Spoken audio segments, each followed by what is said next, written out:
Welcome, everybody, to the King's Court here on the open stream. We got the Queen of the Hill going on right now, and we have Tess Vehrs playing against Holly de Villers.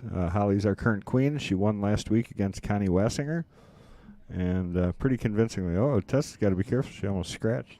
I'm in the booth with Kyle Drake. How's it going, Kyle? It's going, man. It hasn't stopped yet. So we'll see how these ladies come out today. Oh, I forgot to move us over to here, but as you see, Tess won the leg.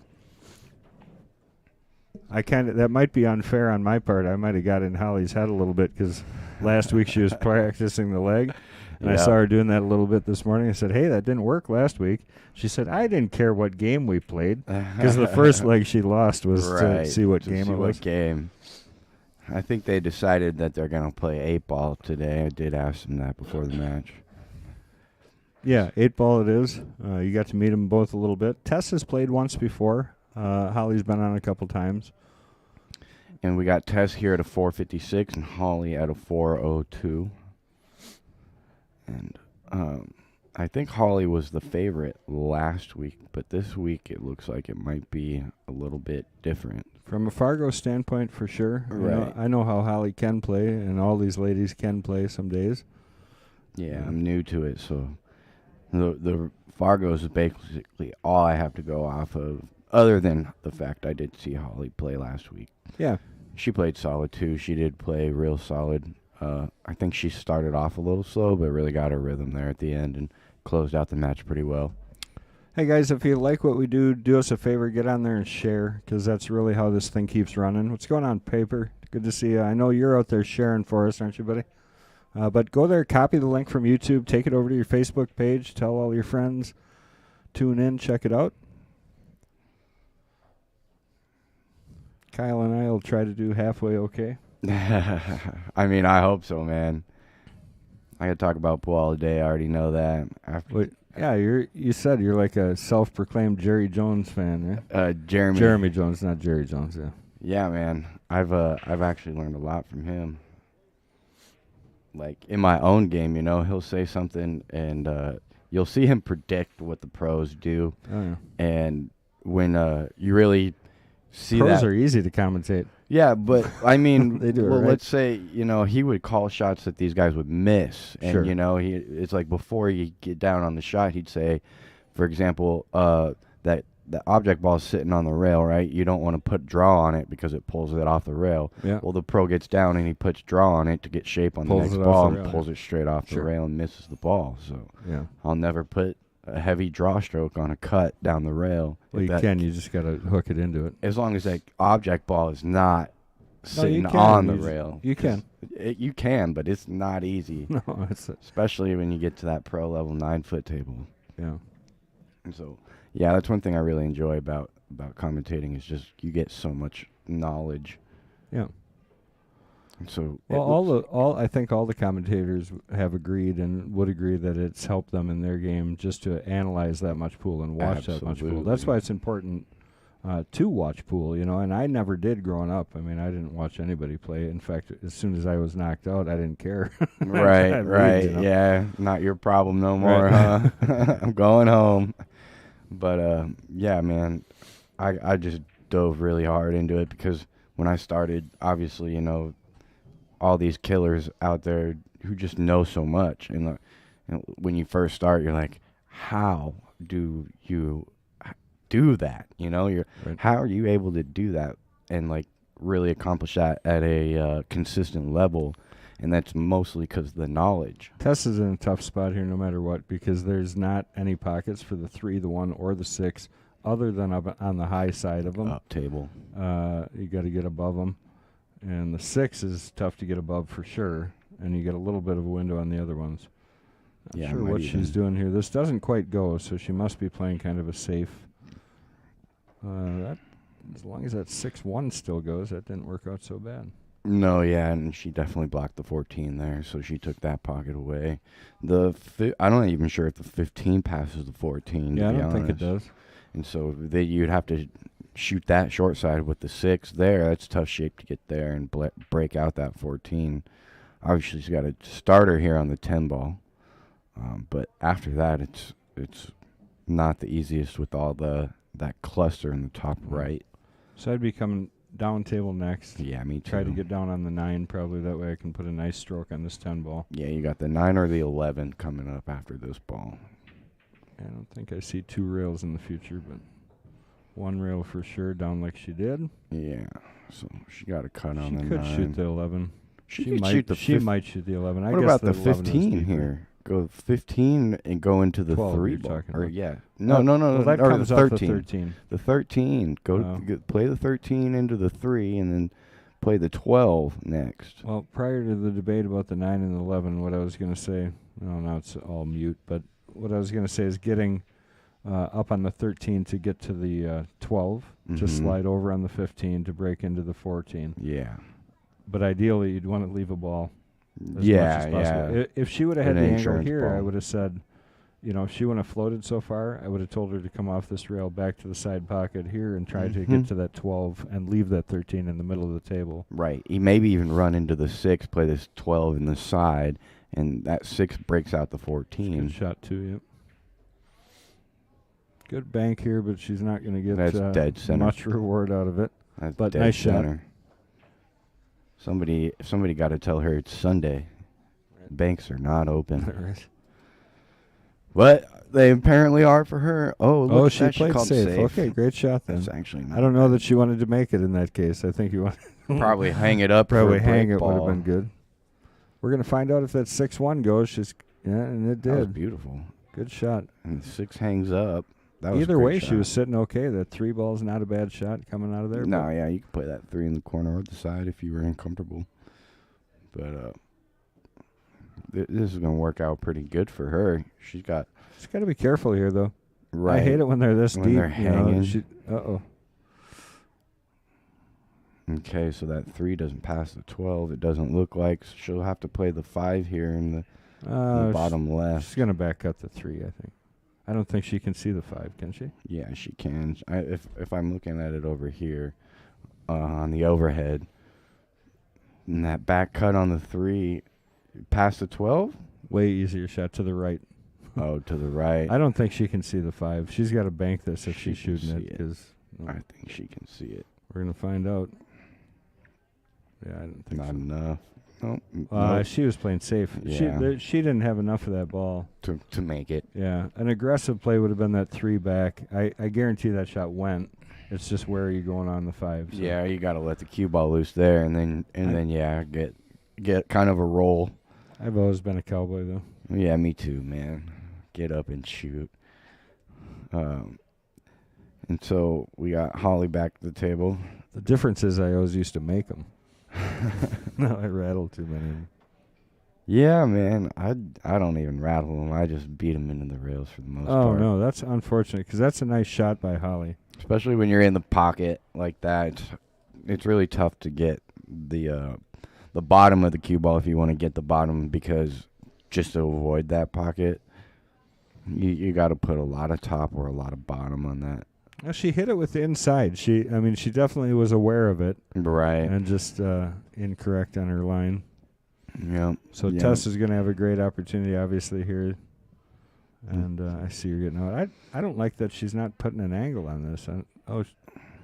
See, she tried to force that angle. She tried to force it a little bit. She could have set any angle. Right. She chose a little bit of a tough one there. So Holly with another reprieve here. She's going to get a chance.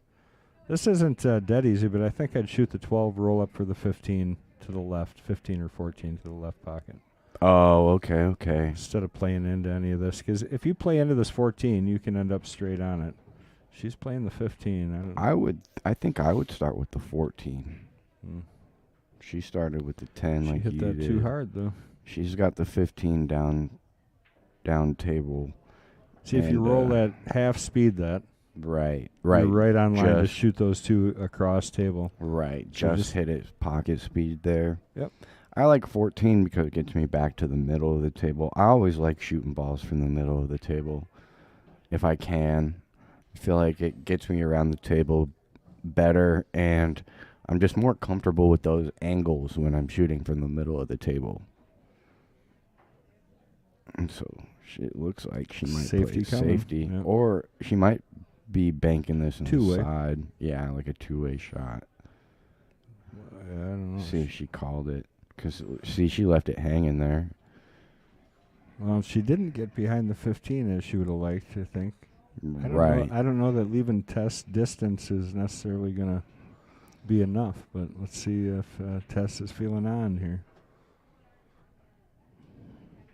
That's a good shot. You can tell she made that when she played it with good pace.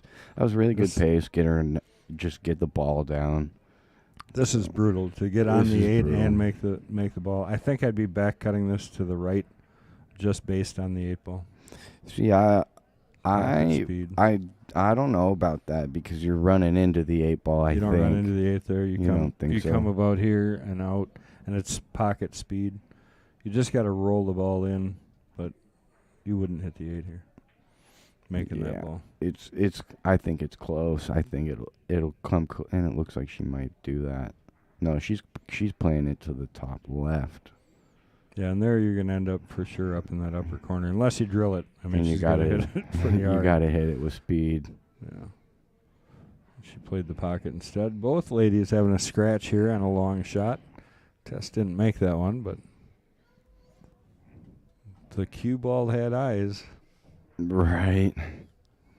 Yeah, and she was on the rail there too. It's never easy. You can't really stop. You and I got to play some pool later. You and me? Yeah. Okay. I'll hit some. Yeah, I actually haven't got to play as much as I would like to, so I'm definitely down to get on the table. So yeah, I would have started with a 15 there too. She's a little off angle here. You just go up and down, probably back to the middle. Center ball, nothing special. Right, back up and down. Dead hit, just dead weight. She snapped it, so you can't.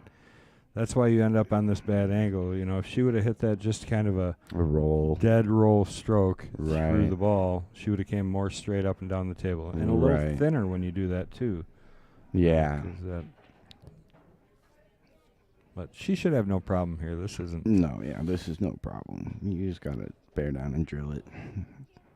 Good shot there by Holly. First one to take a score. Yeah. So we'll see how the Fargo difference. Nobody's talking this morning. Is everybody still sleeping? We just got paper chiming in. It is 11. You know, not too early. I know we got a big old tournament in Arizona going on right now too. It's called the Southwest Cup, and it's a Moscone style cup between Arizona and Nevada, and it's a 2-day event, so they'll be getting started here. They said around 10, which is 10:30 there now.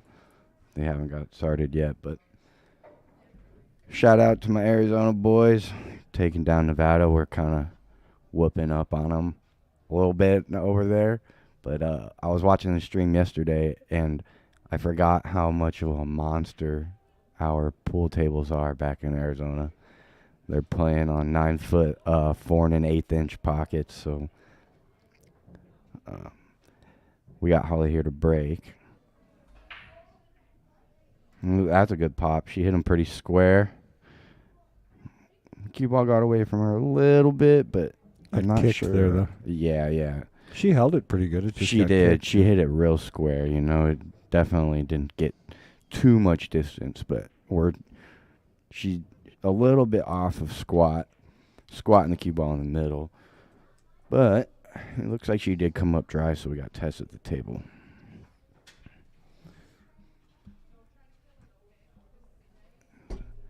So looks like Tess is going to start.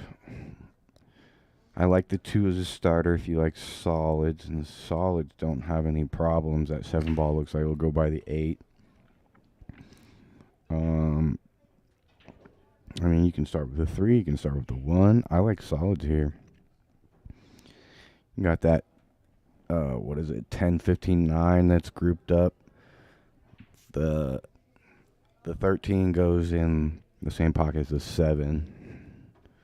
But that 13 or the 9, 10, 15 there, I think is what's going to persuade me away from the stripes. The 6 looks like it'll go by the 10 later in the rack. It goes in the side past the 10. See, I wouldn't take solids here at all. Yeah.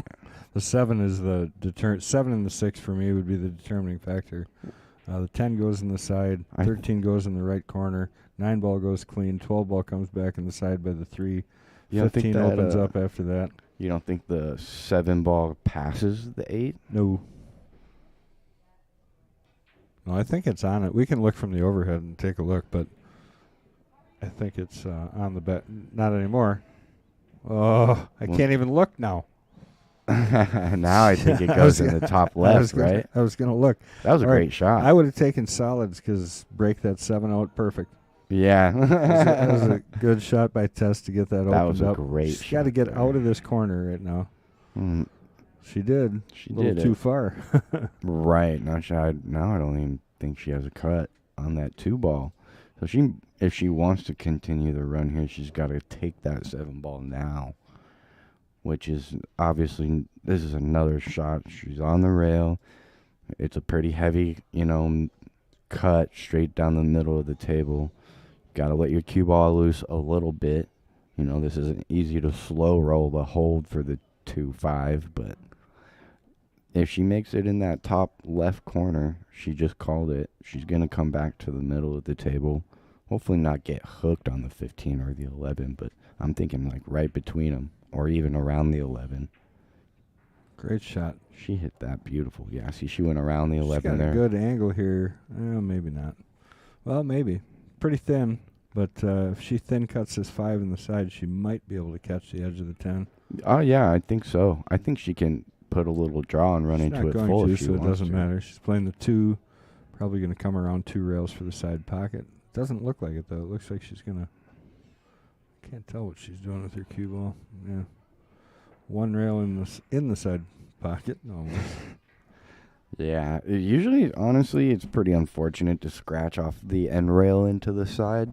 If you're ever hitting off that end rail and scratching the side, then definitely should look at your tangent lines a little harder because that's such a thin pocket off the end rail. Hardest bank to make, hardest kick to make. If you get that cue ball going in the side off of the end rail a lot, you might just be a little unlucky, honestly, and just try to learn where to miss your points there. I'm not sure what she was doing there. Well, she didn't make. It looks like she's just kind of running out here. Kick to the 6 out of desperation, and so now she's got exactly that. That's all I see. Kick around the 10, a little bit of right spin maybe. I mean, really, I don't even like putting right spin on that because then you tend to hit the ball really, really heavy. Holly going to be looking at a fairly open table other than that 15. Right. And once you get bad once you get the 10 out. Yeah. And actually, if you get the 10 out before you shoot the 11, you got shape, so. Right. It's all about getting a good angle on that 10 ball. That's right next to the 15. If you get the right angle, you can go right into them, no problem. You don't have to move them, though, with the 11 sitting where it is what I'm saying. If you left those 3 balls for the last, the 14, 11, 15. The 15 goes by in the top 15 left. 15 goes to the top left, yeah. But we're not going to have to worry that far ahead. We've got trouble already. What do you do here? Safety?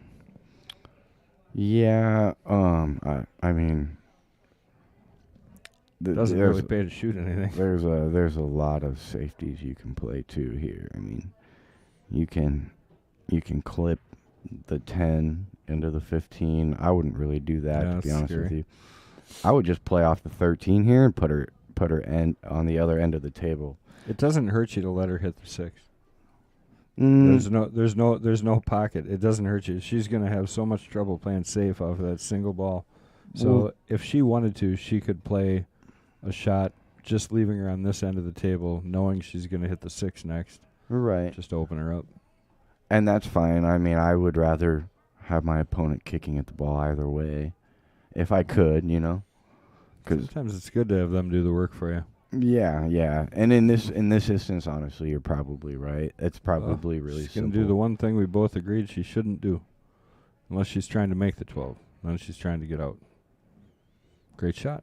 Yeah, I mean, why even... I'm never going to say anything bad about aggressive play. I like to see it. And why would you let your opponent back to the table if you feel comfortable not, you know? Even smarter. It's like they can't beat you if they can't stand up. Yeah, Randy, what's going on, Randy? Guys and gals, yeah. They can't hear you, though. Yet. Okay, so she got the 14. She'll use that to pop out to the middle of the table. The only issue here is that 8-ball is a big ball for the 13 as far as it going in the top left. So she might play the 13 in the top right. Come off the rail. She came off the rail nicely there. So she's got her options here. And again, there's a little distance from the 9 to the 13 if she were trying to play the 13 now. And that 8-ball is a pretty big ball. So if you overhit it, if you underhit it, end up a little funny on that 13 and end up hooking yourself on the 8. So if that's what she's going to do, I think she's going to play the 15 here. Just because she don't have the good angle. Yeah, she ran into the 6. All right, so we might... Ooh. Kendall. Back up this ball. Into the... So you're not... Shape sucks. I mean, you're not going to... You know, I mean, you might be able to hit it light enough to get something off that 13, but I think you play safe here. But aggressively, you could make that 9. I mean, that's... And if you want to be super aggressive, make it she top. She just went with the slitter throat. I don't know how that turned into the safety. Like safety would be like I'm not shooting at anything. All right. What was that? Slit your throat. I don't know where that came from. I mean, it's pretty universal, I think. But well, I usually do this. Yeah. I honestly, dude, if I'm not playing a safety, I don't call it. I just don't call anything. That's more like, man, I screwed up. I'm killing myself. Yep. It's like I don't have anything right here. Any guesses here on score, guys? We got some people chime in here. Let us know what you think. We got. Give a peep in. If anybody's watching, just peep in here. Just say hi. Say hi. Peep in here. Just peep on in. You know who that is, right? No, I don't. Oh, Johnny Fields. You probably don't even know who Johnny Fields is. You're right, man. He's only probably the best player. No wonder. Don't even know. He's probably the best player in the state for a lot of years. He plays right out of here. Oh, yeah. He doesn't play anymore, but he still plays. Ridiculous. He had to give up his throne because nobody was beating him. Oh, really? Not that there aren't people that can't, but nobody traveling. But he's like a 7. Right now he's like a 7-12, and he never plays, but still plays strong. Yeah, man, that's crazy. Don't know who John Fields is. Where are you from? Like Arizona or something? Yeah, man, probably the other side. I'm still surprised you haven't heard of him, honestly. Well, yeah, I was gonna say I'm pretty new to the pool scene as well. Just in general, you know, I haven't been around for a while. Only 5 years, so it's hard for me to know a lot of road players who. Made a name for themselves. Well, he went on the road actually with Malcolm Bowe. Malcolm, you might know, he's the 90-year-old guy that plays down here all the time. No. But Malcolm kind of took him under his wing, and that was Malcolm's a champion. Malcolm's still a champion. Malcolm at 90 years old, he's been through COVID like 4 times. Nothing kills him. Right. And he still comes in and wins the weekly tournaments in here every once in a while. Wow. Oh, yeah. I mean, I don't know how he does it. All right, we got some, I don't call safe either. Jeremy Walker, let's go Tess. 6-4, he's guessing for Tess. So we got one guess. Anybody disagree? Well, it looks like Holly's got a good chance to Holly go up probably by 2 right?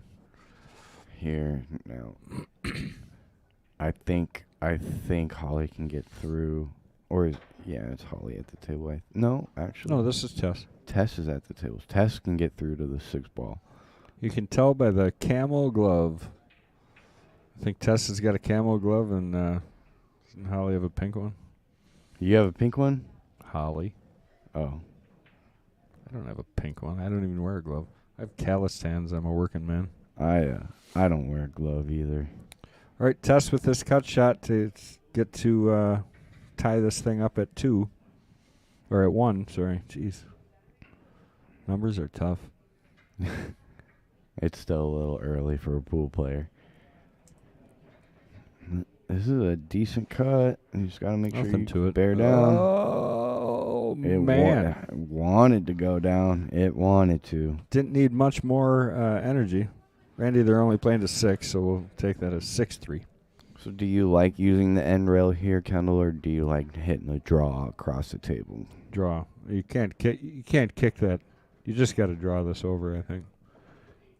You don't want to kick anywhere near that 13 because that 8 hanging like it is. Cue ball can get it. 13 can get it.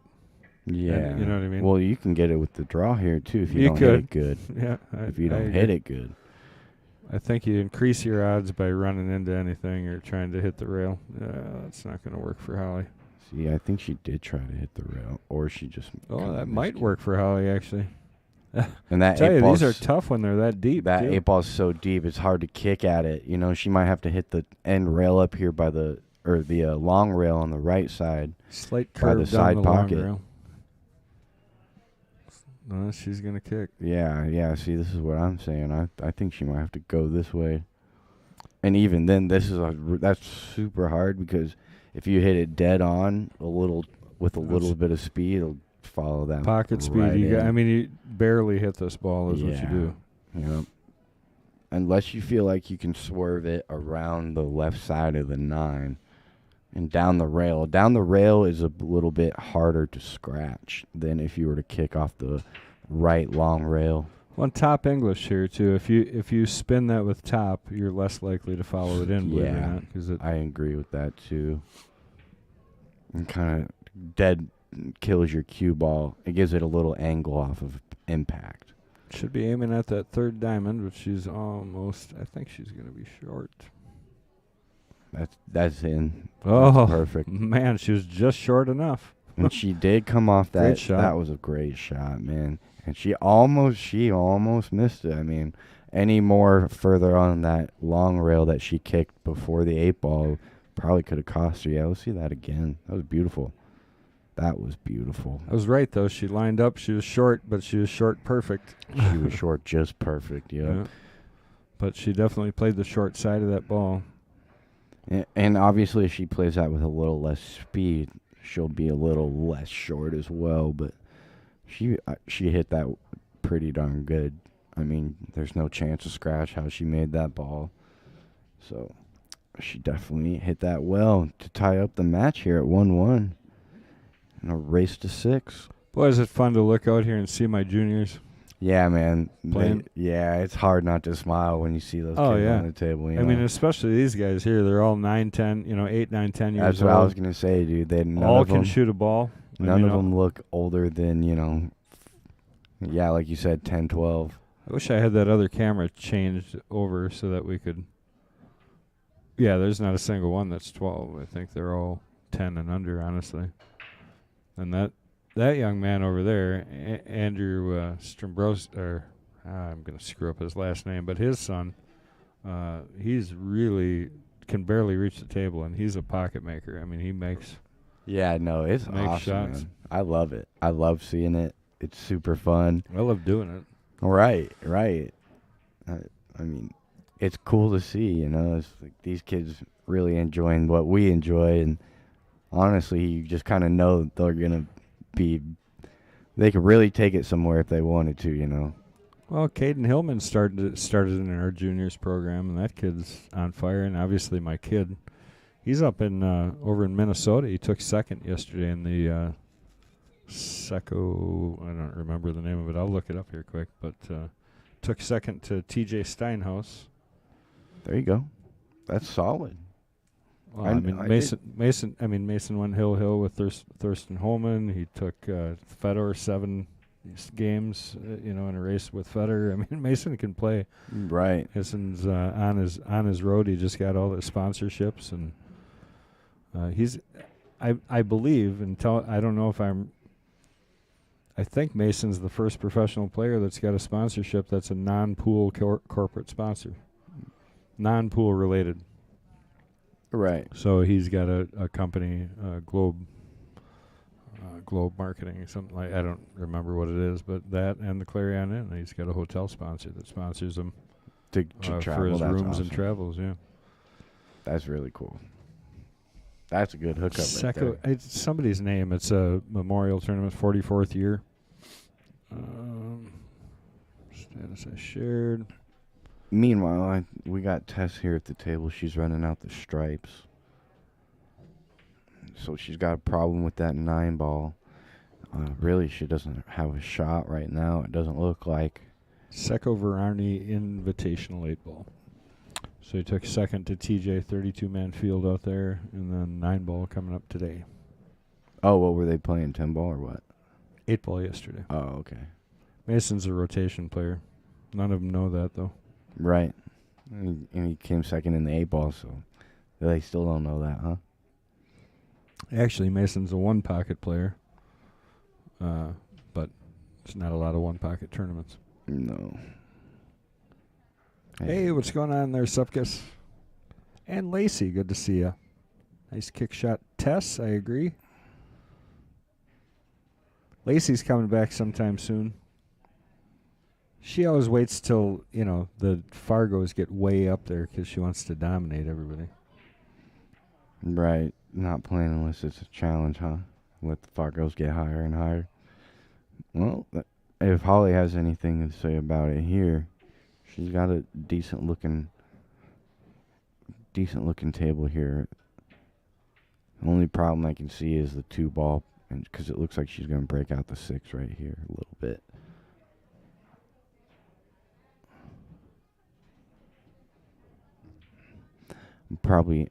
I would probably draw off of the 7, clip that right side of the 6. Oh, it looks like she's going to squeeze this 3-ball past the 10. Oh no, she cut it. She cut it to the side. She almost scratched there too off the kiss. Well, it's definitely not farm selling with the 9-ball sitting where it is. Right. 9 may go off the 7 in the corner if you get the right angle. Possibly over on the side right. 13, I think, goes both ways there. Up on top. Looks like it. It looks like it'll squeeze in off the edge of that right pocket if she wanted to go that way. Supkis, 32 degrees is like a heat wave if you're here right now. It's like 18. What are you talking about? Cold. Oh, that's right. She's from Arizona, too, so 32 is probably cold there, too. 30, I guess it depends on the person, because I don't mind the cold at all out here, to be honest with you. It don't beats the heck out of that heat in Arizona, I'll tell you that. That's too warm and too red. State's too red.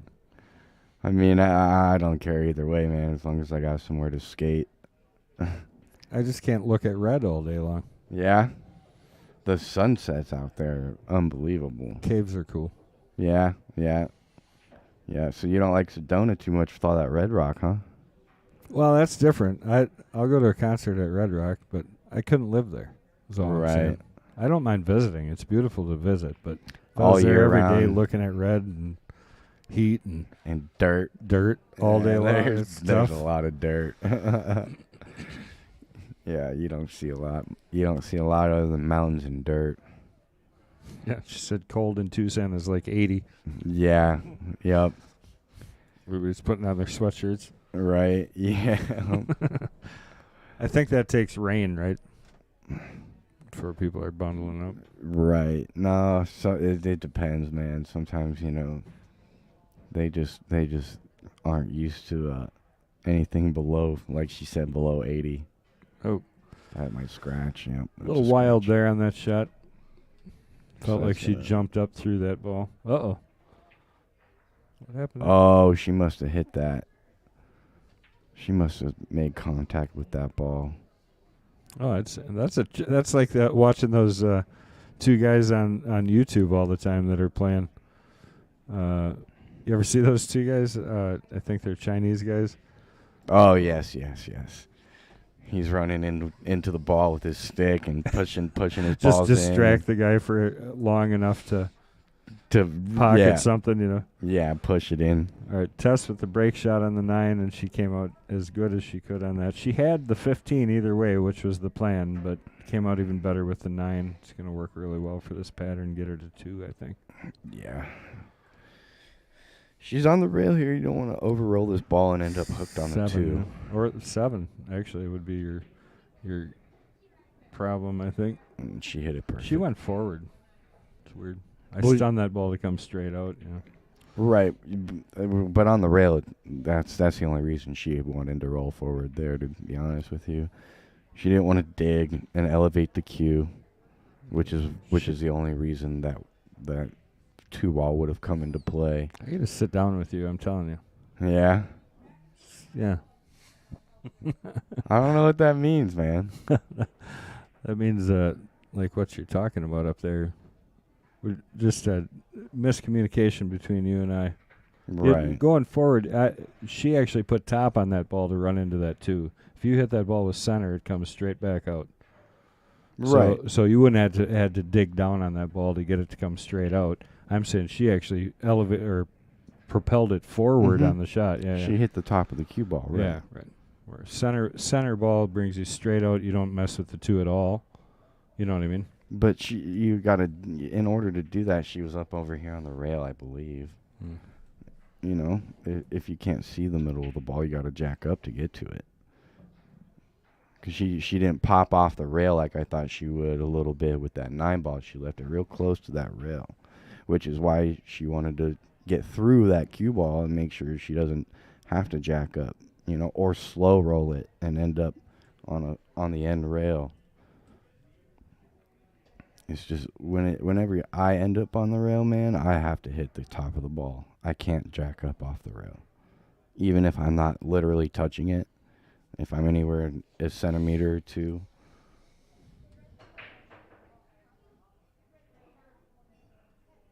Second ball gonna get there? Nope. A little short.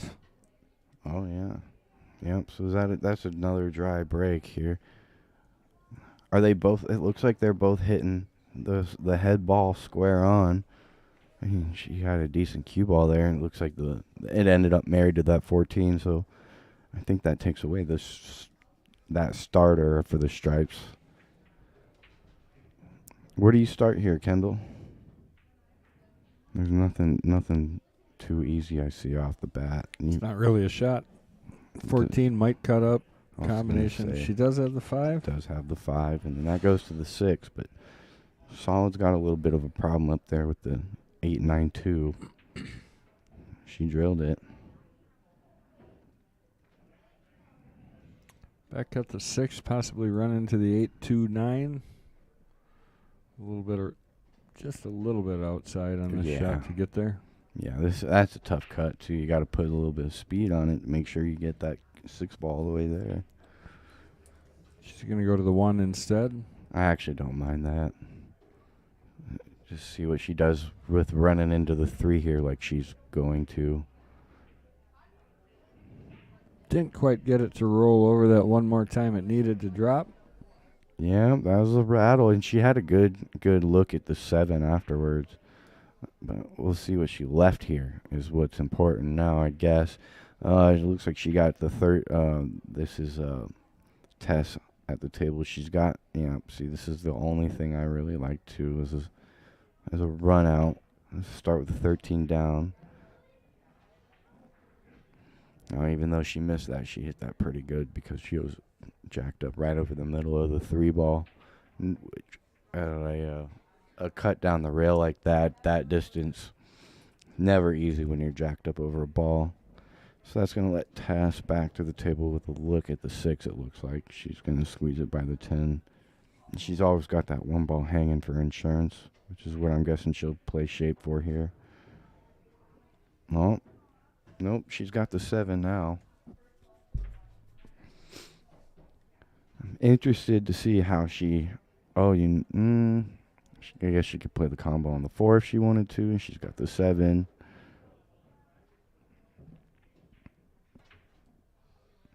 The only problem I see is the 2-ball. So she might play the combo on the 4-1 on the shot after the 7-ball. If she gets the right angle to go into like the 9-8. And then if you hang the 4-ball after the 1, you don't necessarily have to get shape on the 2-ball when you come off of that. You can play the 4 next. Oh, but she is going to play that combo right now. She made it.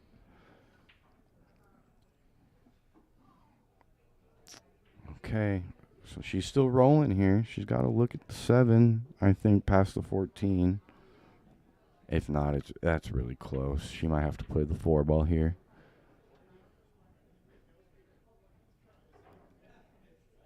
Oh yeah, see, from that angle, it looks like she's gonna have to play the 4-ball, and then she might have the 2-7 combo after that if she wants, which is what she looks like she's gonna do here. That actually looks really nice. That 2-7 combo there. Roll it forward for either the 2 or the 3 in either of those corner pockets. She's got a good chance to get out from here if she makes this combo. Well, you want to shoot the 3 next more than likely because you want to get on the 8 and the side. So. Yeah, I like that. And she's got a great angle here. Ooh, yeah, see this? She's got a real good chance to come out. Put a little, probably a little draw and make sure you don't mess with that 8-9. Pop out a little bit down table. Oh, see, she went forward. So this shot became a little touchy to play for that side pocket that you were talking about. And you can kill it with inside with you come back left. to the same pocket as your best chance here, but that's tough because there's no clear line here between. So you almost have to run into it here. But she tried to run into some of it. Oh, I think she's hooked. Yeah, she doesn't have much. She may have the edge of the ball, but it's not going anywhere. I'm looking at it here. It is close. She might have like a sliver, but I don't think so. Kick to the side pocket. Maybe you get a little lucky running off the 9 if you hit it thick.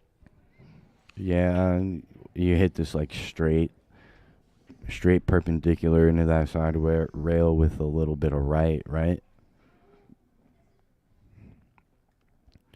Yeah, I think I'm hitting this ball perpendicular to the rail that I'm facing right there. Yep, with some right spin just to avoid that 14.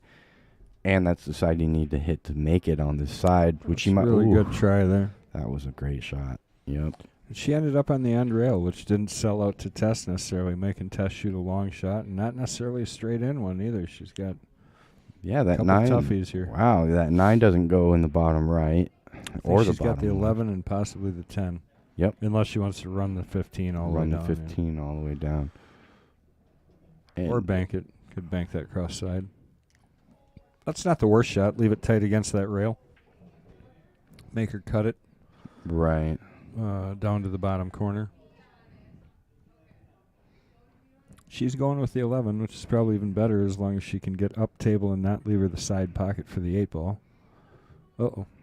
That's not going to help her. Yeah. Leaving that shot open. Yep. Holly's going to take advantage here. This one's going to. I'm not saying anything, man, because yesterday I saw a bunch of commentator curses. Shout out to Justin Ray and Peter. You guys are cursing them. But that table they play on out there it's a killer, bro. Okay, so it's 2-2 here, it looks like. 2-2, race to 6, Queen's division. Holly de Villers is our current queen. She's being challenged today by Tess Vehrs. And as you can see, Fargo-wise, you shouldn't be this close, should it? Yeah, you wouldn't think so, but, I mean, 8-ball is one of those things where it's more of a mind game at this point, I think. You know, we're not going to see a lot of break and runs. I mean, you might get your occasional break and run, but I think it's whoever plays the more prudent shots, the higher percentage shots. And so far, it looks pretty even. So, and with the women, I think their Fargos are harder to reflect because they don't play just other women. So their Fargos, they play some high rated men, low rated men, and I think it just has more to do with what they're comfortable with. They definitely have a different competitive nature to how they compete. We can't, most of the time, we can't be nice in a match to the other guy. Yeah. We have to either ignore him or... right. I mean, where they can be just friendly as can be, and right. doesn't make any difference. I mean, even if I'm buddies with that person that I'm playing, we're not friends while I'm in the box at the moment. Yep. And so, luckily, you and I just get to lay back here and be in the booth. So it looks like, is that another dry break here? Yeah. It looks like they might have to change that up. We got a decent sized cluster here in the middle. So we'll see if they change the break moving forward, because it hasn't been quite successful as they would have liked so far.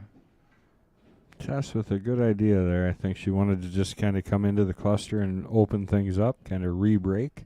Right. And she had a good idea, but didn't quite get there. So Holly's going to have a great opportunity here to start this rack out. 8 ball is controlled by the 15, which makes it a little bit problematic. Yeah. You can get the 8 out. If you're looking at solids, you obviously could shoot the 7 here, break the 8, shoot for the 3 to break the 5, and then worry about the 2, 6. Those, I mean, if you get right on those 3, you're good. But I think the 7 would be. Start with the 9 here. Is that what she's looking at? Looks like it, doesn't it? That's what she did, and she broke out the 8 ball in the same time. So she makes that ball. I actually really like that shot because she's on the 11, broke out the 8. Well, now she tied up the 8-7. So if that 7 ball doesn't go on the side, it's going to be real hard to even play that in the corner if it goes. So we'll see what Tess does with the table here. As far as an open shot, I think it's still an open table, so she can play the solids or the stripes. She's looking at this 11, which is the only real starter I think I liked. The only straightforward shot. And now she can play safe if she wants to, or it looks like she's playing the cut.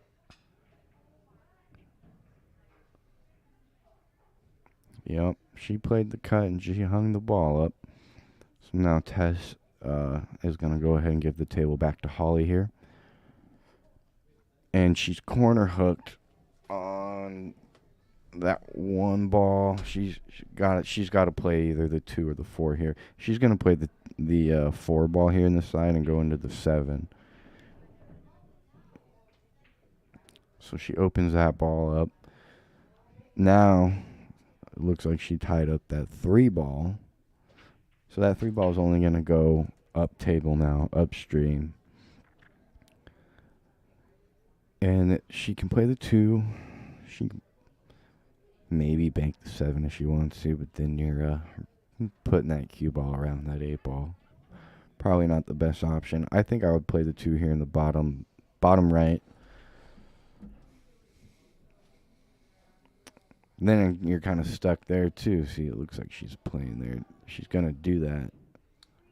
Bottom left brings her around 3 rails for the 6. She's not going to hit anything that hard, but if you would have hit that with bottom left, it would have came here, and around. And I really love that 6, shot. Yeah, 6 next, but that's a pretty aggressive shot. And you got to be pretty confident in the way you hit it.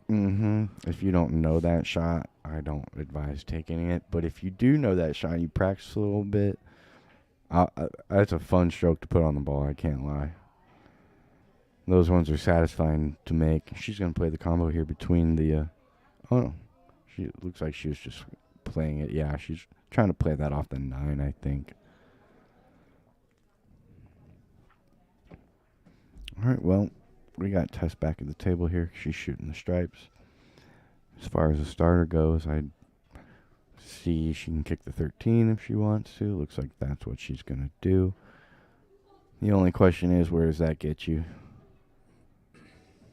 Not very far there. It looks like the 9 doesn't bank.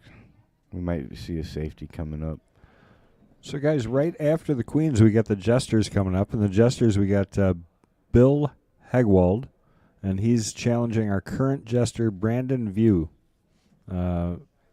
Should be a good match there. And then, obviously, the Knights. So that one starts at 1:45. And then every Sunday also we have our Knights match, and that's at 4:30. And we got a familiar face if anybody's been watching. He was a level down the last time I was here, but we got Mike Gaines back. I think it's his first run at the Knights, I'm pretty sure. And he's playing against, they're new now, both of these guys this week, because Tim Clark graduated. His Fargo shot up above. So they're allowed 3 weeks once their Fargo goes over the mark. And so he got graduated up into the Kings. So you're going to see him as a challenger coming up shortly. As soon as we can fit him in the rotation, which shouldn't be too long, he gets graduated to our Kings match. But anyway, so that being said, we got 2 new challengers this week for the Knights. It's Mike Gaines, and he's playing against Mike Sabata, or Sabota. I think it's Sabata. I've asked him, and I've asked people, and I've said it both ways. I'm going to go with Sabata. Mike can correct me if I'm wrong. Yeah, sorry, Mike, if we do have that wrong. That's all right. Nobody can pronounce last names incorrectly worse than my last name's pronounced incorrectly. Koch. It is Cook. Oh, there you go. But I can tell you the mispronunciations I get are interesting.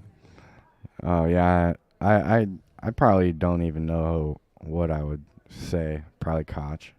Yeah, that's not bad. That's Mayor Ed Koch. That's one way they pronounce it. Mayor Ed? Yeah. There you go.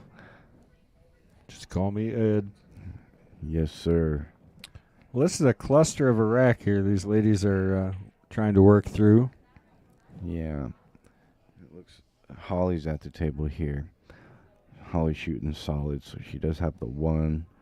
She's got that 7 ball tied up to the 12, which I don't mind making right now, to be honest with you. I might give a cut on the 15 in that aspect, but I like this shot a lot. You're going to play into those balls. She would have been a lot more gung-ho. I would have just drilled that shot. Right. I would have hit that pretty hard, I think. Yeah. I mean, you're still letting the cue ball go. It's hard to predict where you're going to make that initial contact in the cluster. Looks like she left a cut on the 10 ball, but to go anywhere further in the rack, you would have to probably leave it between the 3-6 on the right side of the 1 to get to the 9, or go 2 rails into the 12-15 there, I think it is, right between the 5 and the 3. So she doesn't have a whole lot of options here in that 12 balls. Oh, that 12 ball down here. So that's the 14-15 tied up. I mean, I would assume you're playing. I mean, the combination would have went. Did she put bottom right on that? Side there? I don't know. That was pretty good. This 14 looks like it goes between the 3-15. She's got a shot. Nice to meet you there, James. Says hello, pool lover from Coldwater, Michigan. I think you were in here last week, or were you possibly King of the Hill? I think I remember chatting with you a little bit. I asked him if there was a hot water. Hot water, Michigan. Yep. He probably gets that a lot. I would imagine. My favorite is I was a plumber before I did all this stuff back in the day, and people calling them hot water heaters. They're actually cold water heaters, technically, but we just call them water heaters. Right. You don't heat hot water. It's already hot. Right. Well, she went to try and snake that 12 ball in the side, but that was a lot of work with 3 balls in the middle. Yeah, and she tied her 9 up. But it looks like that 9 will still go in the bottom left past the 3, but so that 3 will definitely go. For those of you who may be just joining us and no lukewarm either, he says. I figured that'd be right in the middle between them. All right. Anyway, so for those of you who haven't joined us often enough to understand what we're doing here, this is our King's Court matches, and it's every Sunday starting at 11:15 with our Queens, which is what you're watching right now. Our Jesters kick off at 1:45, and that's the 500 and under Fargo rate. Good shot there. Is she going to hold it? Not quite. Ooh. Might go off, though. Huh? You think it might go? It might go off the 9. I'll admit to being a terrible carom player when it comes to balls off balls like this. Mm-hmm. If they're away from each other, I can do it a lot better. But when they're tight, I get confused. Anyway, so Jester starting at 145, and then our Knights division, which is under 600 division, that kicks off at 4:30. And then obviously our Kings division every Friday night, 7:30. That's our upper division. We go all out for that one. She played a good shot to break out the 6 ball there. She obviously would have had a good look at her next shot, but she unfortunately misses the 1 there. And she's going to put Tess back to the table. The only problem is that 12 ball, right? How do you get that 12 out? The 9 passes bottom left. I think I wouldn't shoot the 15. I think that unless she hits us real high right. I like this shot. Bump it. Can she get around the 8? Oh, man, it was so close. That was really a good effort by her. Yeah, that was a great shot. Now she's in trouble.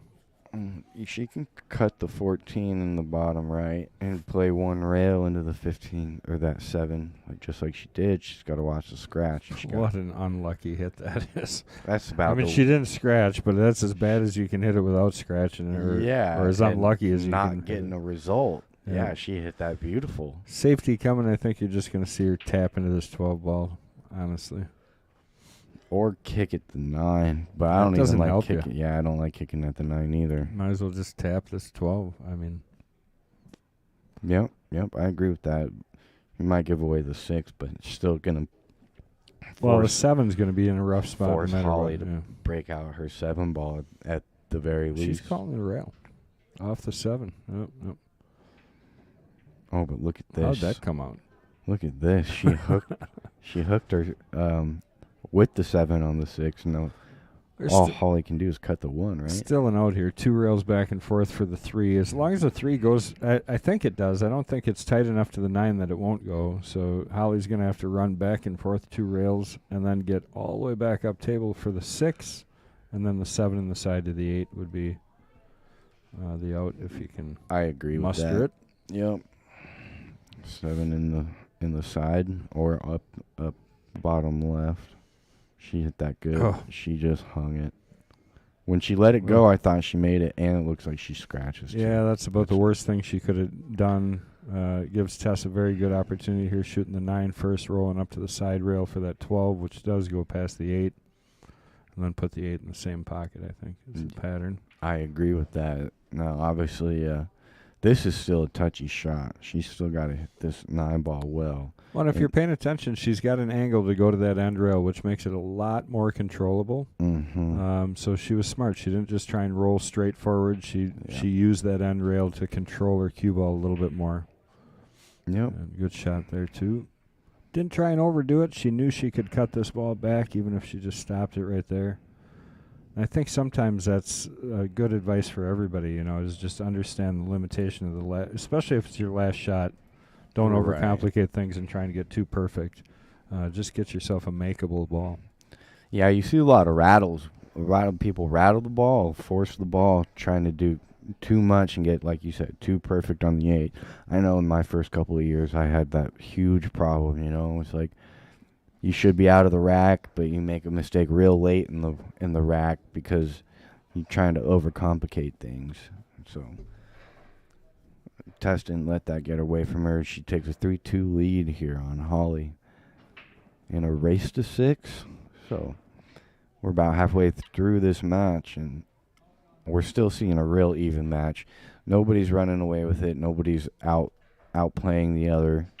So I think we're gonna see a battle till the end. I'm saying we might have a hill. I might see I'll tell you, for a long stretch of time, every match we played was hill. It seemed, everybody just came for the occasion and would get down a little bit and come back and fight back and get there. Yeah. So this one's been more level. I don't think I have commentated a hill match yet, which I guess we're due. So we'll see how this one turns out. But I think I'm going to call a hill match. And as far as the winner, I'm probably going to side with neither of them right now. Yeah, I was going to say it's really tough to say. That's a coin flip right there, Hill is usually a coin flip either way, but the way this match is already gone, it's even more of a close battle. Yes, I don't know. I know Holly's game a little bit better than I know Tess's. I've seen Tess play a couple of times, but I probably wouldn't be able to guess based on the fact that I haven't seen Tess play enough. Are they both from Appleton? Is this their home? Neither one of them are from Appleton. Most, as a matter of fact, you should have their responses over there. We should actually be looking at that. I was looking. I don't think Click here because you're on the King of the Hill one. So you want to go to the court question, King Court questionnaire. There it is. And then you're going to look through the responses there, and you should be able to find them. Okay, here we go.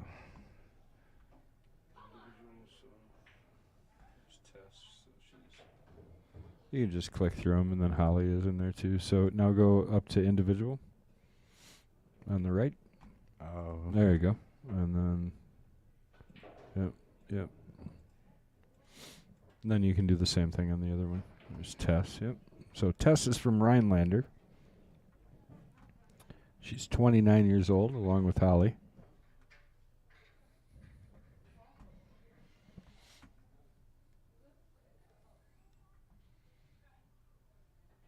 Yep.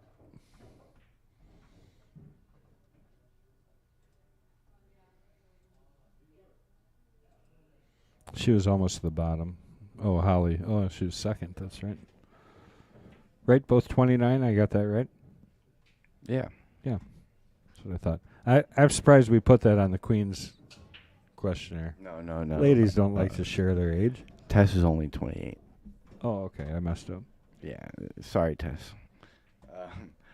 But let's see here. Let's see what their bag looks like. We got Holly here playing with a McDermott hybrid.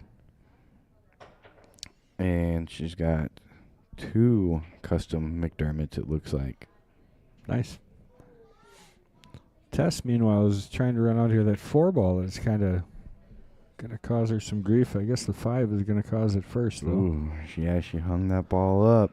Not hating herself for that one, though, because she didn't leave Holly a ton. Holly might be able to swerve around and get the 14, but otherwise she's working with the 12-ball, I think. Yeah, she can also play the 14-1 rail or rail first, right? That's true. Yep. Kick at it. I almost like that. It's going to bring you around the table. Even for the 9, the 9 passes the 10 there. So you can kick one rail at the 14 with the good speed. You just got to focus on the speed. Leave it for the 9. If you come around that way and you hit it too hard, you got the 11 in the side. Holly's holding her cue up for everybody to see there. We're just talking about her McDermott. It's pretty cue. Got some points in the shaft, it looks like. Yeah. My cue's real basic, man. I can't afford all that fancy woodwork and stuff. I always go with playability first, and then if I can make it look nice, I'll do so. But Holly's going to go with your shot, I think, unless she's trying to swerve it up there. But it looks like she's off the rail first. She hits it a little thick. Just a bit. Yeah, that shot's usually hard to gauge if you're not real familiar and you don't practice it a whole lot. But she definitely had an opportunity there to come around and then leave herself for another ball. So we'll see how Tess does with that 2-ball, or it's the 4-ball in the middle. 4 in there, yeah. Buried in there. Well, that's not going to help a lot. you hate to leave it for last. She would have liked to have a shot here to try and break it out. The only way I could, I think she could put heavy inside on the 6 if she wanted to. And now she's almost too straight to go into it, yeah, right? I would agree, kind of. It's even tough to stun it over hard to get there, but she could really juice it up with yeah. top inside, yep. High left, yeah. High left, come around 2 rails, try and run into the 10 and just hope for the best. I completely agree. Oh, or she could just play safety. She's going to play safety. I like that. I like that decision better than anything, and try to force Holly into something that she doesn't want to do, you know. The women always seem to play much smarter. Smarter, yep. A little more patience, I think. Patient, yeah. I would say patient. Sometimes when you get a little higher into the Fargos or into the skill level, you give away a little bit too much, you know. I feel like the women aren't too, and even the lower rated men, they're willing to let their opponent try to run out and play that percentage, right? You know, because I don't run out more than 80% of the time I should. Well, that's one of the nice things about having, like, that I like having you or anybody else in the booth, because just seeing the patterns that you play when maybe you don't have the arsenal the same. Yeah. To be able to spin a ball the same or whatever. It you know what I mean? So it makes it interesting to see the pattern changes. And your decision making. Based on your tool bag. Absolutely. And that grows with the more you play, and that evolves and changes. And so you get all kinds of different levels and stages of how you can win a rack versus whoever you. It's a really nice hit there by Tess. That was not easy to get a clean hit on that ball. I like it. I can't tell you. You can go back and look, but if you both agree that you want me to look, I'll go and look because I have it on replay.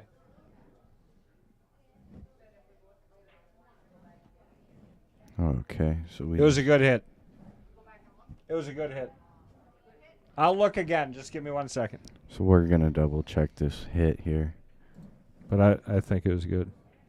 It was tough, but I think she hit. I think she hit the 6th wall first as well. Yeah. Let's watch it one more time here. You guys chime in with what you think. And really pay attention to what she spins it just right ball. Here, and it. Yeah, I think that's clean. Yeah. It was a good hit. We're going to tell them it's a good hit. You guys let us know if you disagree with that. But I think that was good. And you know, it's really that was extremely close. That was almost simultaneous, but you can kind of judge by what happens to the cue ball afterwards. You know, if it ends up closer to this going perpendicular with that long rail and going straight, that might be James a 14. Rockwell agrees. Yeah, that was 6 first, says Cal. Good hit, Jeremy Walker. Oh, good. Well, at least we're on the right side of the vote. So there far. We go. That's a good call, Kendall. Good call, bud. Well, that's originally why it called my attention to it, because it was tough. She spun it just enough. I didn't think she was going to hit it at first, but then she spun it. Yeah, really. Her initial angle looked like she was going to miss it by a mile. Short. Yeah. Yeah. So she hit it good. You know, she almost hit it too hard too. You definitely want to let that spin take off the rail, widen it out a little bit more. But ultimately, it was actually a pretty productive shot. So this is a shot I find a lot of players get scared off of. This back cut on this 10 is probably the right shot, and everybody thinks that's a tough cut. But if you put that on any other angle, cutting that ball, you wouldn't even think twice about it. Yeah. It's not a tough angle. Yeah, I see that. Now, what do you think about running? Because you think you might run into the 8 there? Oh, yeah, you definitely would. You'd run into the 2 first, though. But if she played that's a terrific shot. That was an unbelievable shot. It looks Nope, like she's sitting safety. down. Yeah, safety it was. And that's even a good safety. That I'm not sure if that 6 ball goes. It looks like it might.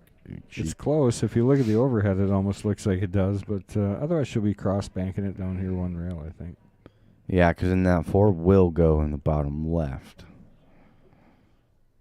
Randy agreed also. It was a good hit. Okay, so yeah.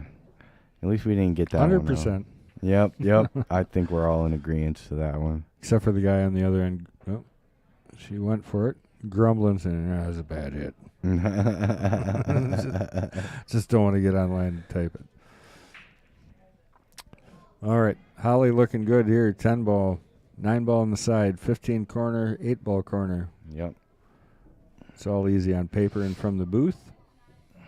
And that's why we're sitting down here, huh? That's why I'm sitting down here, man.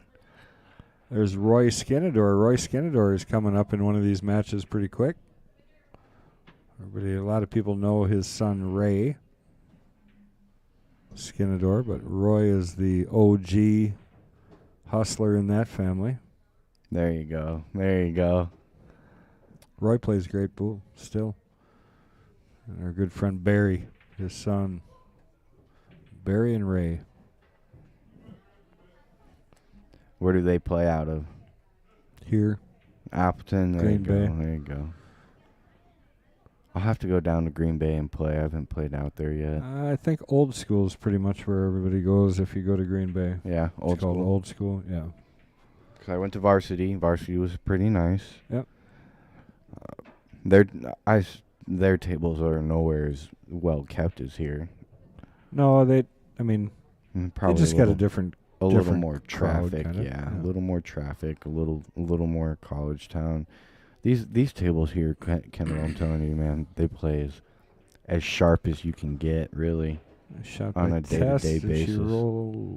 She'll be okay here. She got a little funny. She's just gonna play this with a little bit of top, make sure she doesn't scratch. Yeah, it's crucial that when you do these cut shots, it's a center ball hit, and it's just a rolling ball hit. You don't pop it. You don't put any kind of pop on that ball, and she's having trouble reaching it here too. So yeah, she you may definitely decide to bank it just for the fact that she's having so much trouble reaching it. And jacked up over the 15 in the middle of the table. I think she'll pull out the bridge and just cut it anyway, because she's got a little extension here that she's gonna put a little one. Holy cow! She's got the vacuum tube extension, which worked great. I'm making fun, but I'm not making fun. But that's what I thought it was the first time I saw that thing. She overcut it. Oh no! Well, I tell you, that was a big game. That's either 4-2 or 4-3. Yeah, 4-2 or tied up at 3 again here. Absolutely. So she definitely left it open for Holly. Do you like come at 1 rail here, or do you just float this ball in? I floated in, play the 9 on the side next. So yeah, I'm playing the 9 in the side next as well, but I think I'm going 1 rail just to ensure that I end up on the right side of it.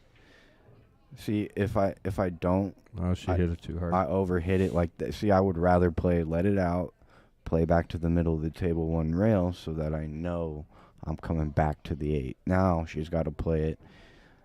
corner pocket. Or she can play the cue ball around the table, which is another speedy shot. So... on that one, on the side, I definitely like using the rails when I can to get on the right side of the ball. Make sure I'm on the correct angle going to my next ball, especially when they're... See, it's funny because on a diamond table, most times I'm cutting this ball in the side pocket. Yeah. And on a valley table, this ball's going in the corner every single time. And there you go. That's what she did. And she sent the cue ball around. And you called it right, too. It's tough to get far enough. Coming up a little short. Yeah, you hit that with any more pace, and you put a little pop into that stroke, and you end up scratching in that bottom right. High right, bank this ball in. Oh yeah, she already banked one. She's gonna be stretched out. It's tough not to want to cut this ball, but I think this bank came out so perfect. I mean, honestly, you hit it almost you straight hit it with dead, high right. Yeah, dead center. You hit this ball center. For those of you that know what a center to edge aiming is, center to center here, and you put a little bit of low. High. You're incorrect if you put low on this ball. I think that stiffens it up, don't it? You want to We'll go this set one. it up afterwards. All right. Yeah, absolutely. I'll definitely take a lesson, man. Yeah. If you're drawing out of it, you can hit it with low, but then I'm not saying you can't, but I'm telling you, if you hit this high right, you just hit it straight on and it straightens right dead out. center. Yeah, I see what you're saying. As long as it's not she's gonna kiss. kick. Look at this. It's a little far off the rail for me to like this shot. Right. But Holly's the one that's got to shoot it, so maybe And she likes that better. When it's this far off the rail and you're trying to make it, I always find that personally I like the one rail kick, just because I feel like the two rail kick I kick under that ball and scratch just like she almost did. How's that for a roll? And she's gonna play a perfect my safety goodness. here. So if I'm Tess, I'm just. This is an easy shot for those of you that don't know. It's super easy. You just play it right into the corner of that pocket, all the way down, and just make the 8-ball in the Nothing bottom. to it. Yeah. Easiest shot on the table for sure. It's easy, man. Yeah, you just drill it right into the pocket that you're hooked on and sends it right down the end of the table. No problem. Uh-huh. It looks like What she's is going she to doing play here? a 2-rail kick here. 1-2. She's going to end up pretty high. I think the corner really took away the angle to go 2 rails there. Honestly, I would have went 1 rail ball speed just hard enough to hit it and hope you end up straight in on it. Yeah. You know what I mean? Or, you know what I mean? Like, just rolled to it, tried to push it to the rail and play safe. Yeah. That was a tough kick no matter what. No matter what. Like I said, you might as well play that shot I called at the beginning of it because they're all pretty low percentage, you know. Well, Holly took advantage of that nice roll she got on her kick shot, so that's why nothing's ever wrong. You can't say Holly did it wrong. She ended up perfect. So. Right. I mean, still smiling about it, shaking her head. That's and I can't tell you how many times I've scratched on a shot like that. You know, that's why I prefer going 1 rail at it, because even if I miss it, I'm not going to scratch. I know that if I go 2 rails and I end up under that 8-ball, between the 8-ball and that end rail, you got about 70%, 80% chance of scratching just by ending up on that edge of the ball. And she came out smelling like roses, huh? Absolutely. Any updated guesses? I'll take them. Hey, we got 3-3. What do we think the final? Mine.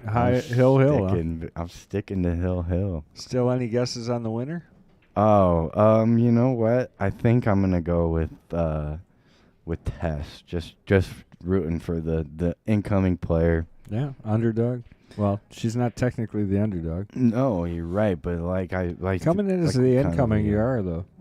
That Fargo is affected a little bit, but Tess has played on the stream. But Holly's getting more and more comfortable. You know, right. The longer you hold that chair, the more comfortable you get with it week after week.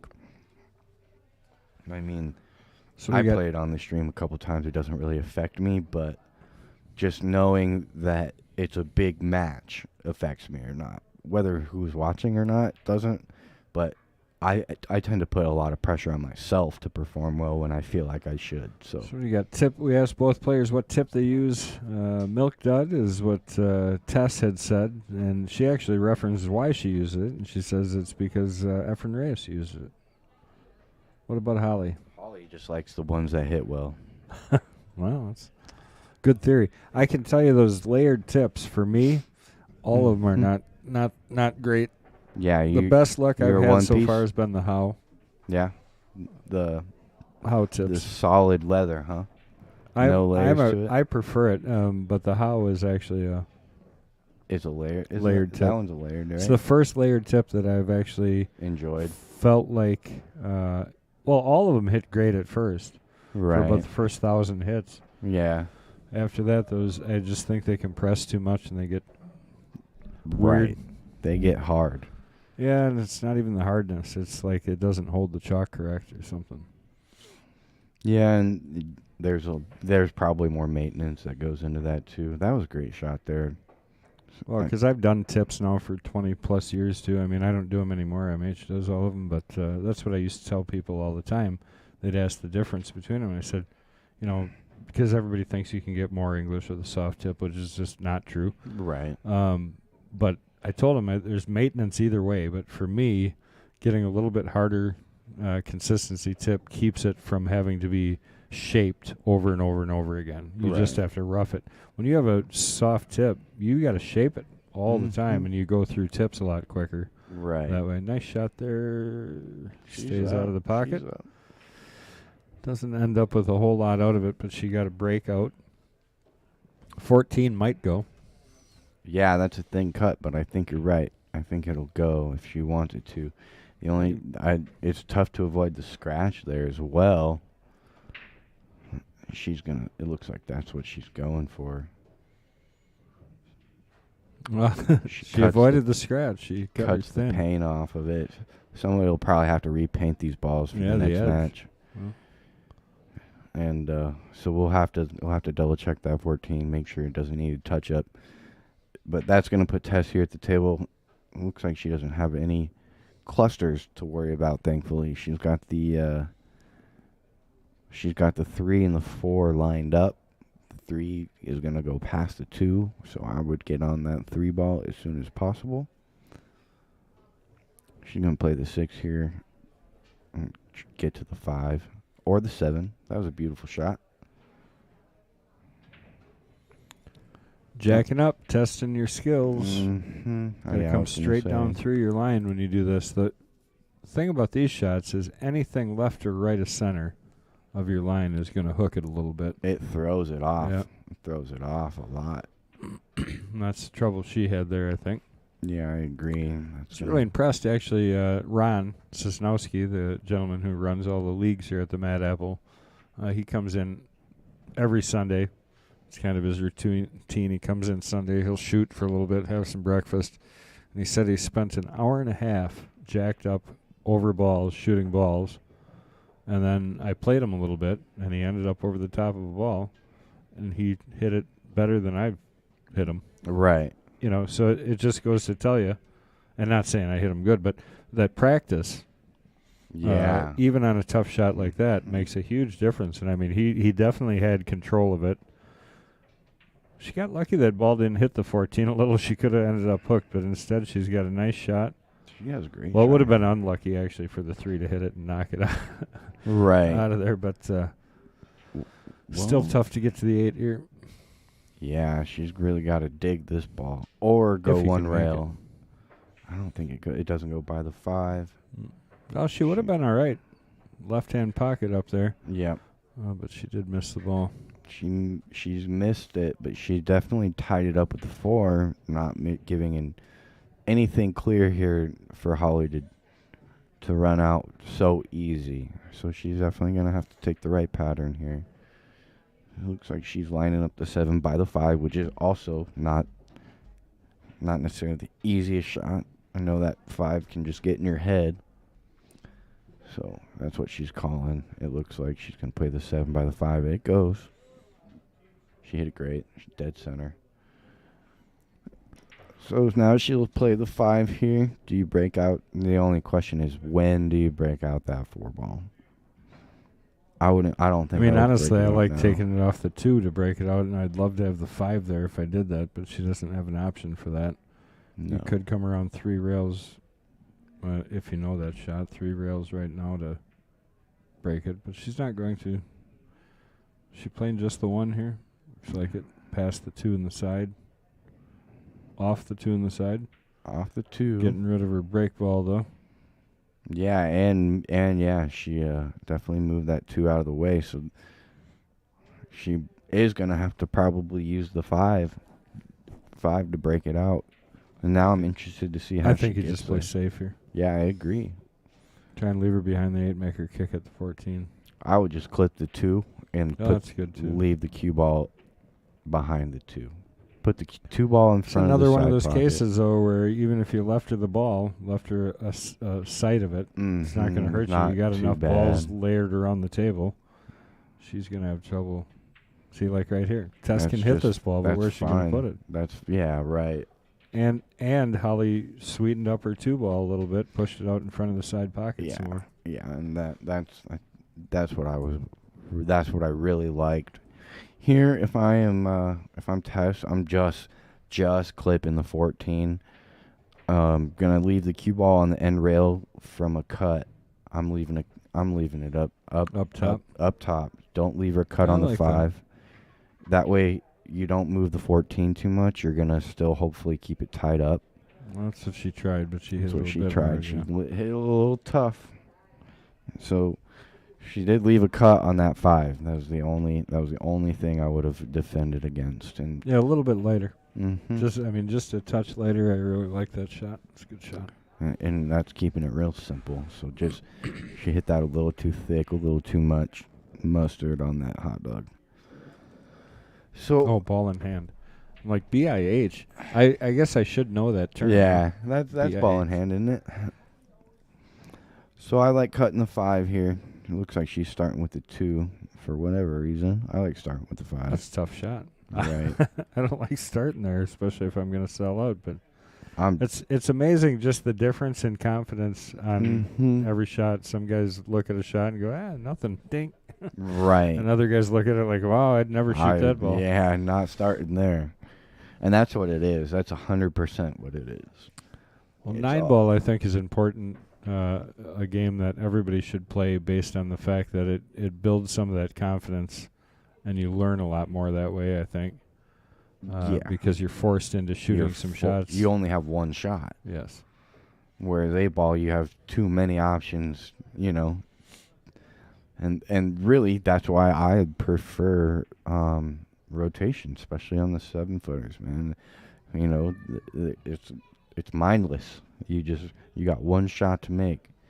You got one shot to shoot to get to the next ball. Whereas this one, you can get on 3 or 4 balls at a time, and you can make 3 or 4 balls at a time, and they all lead to each other somehow, some way. So it's all about what you're comfortable with in 8-ball, whereas in 9-ball, you got 1, maybe 2 options to get to the next ball.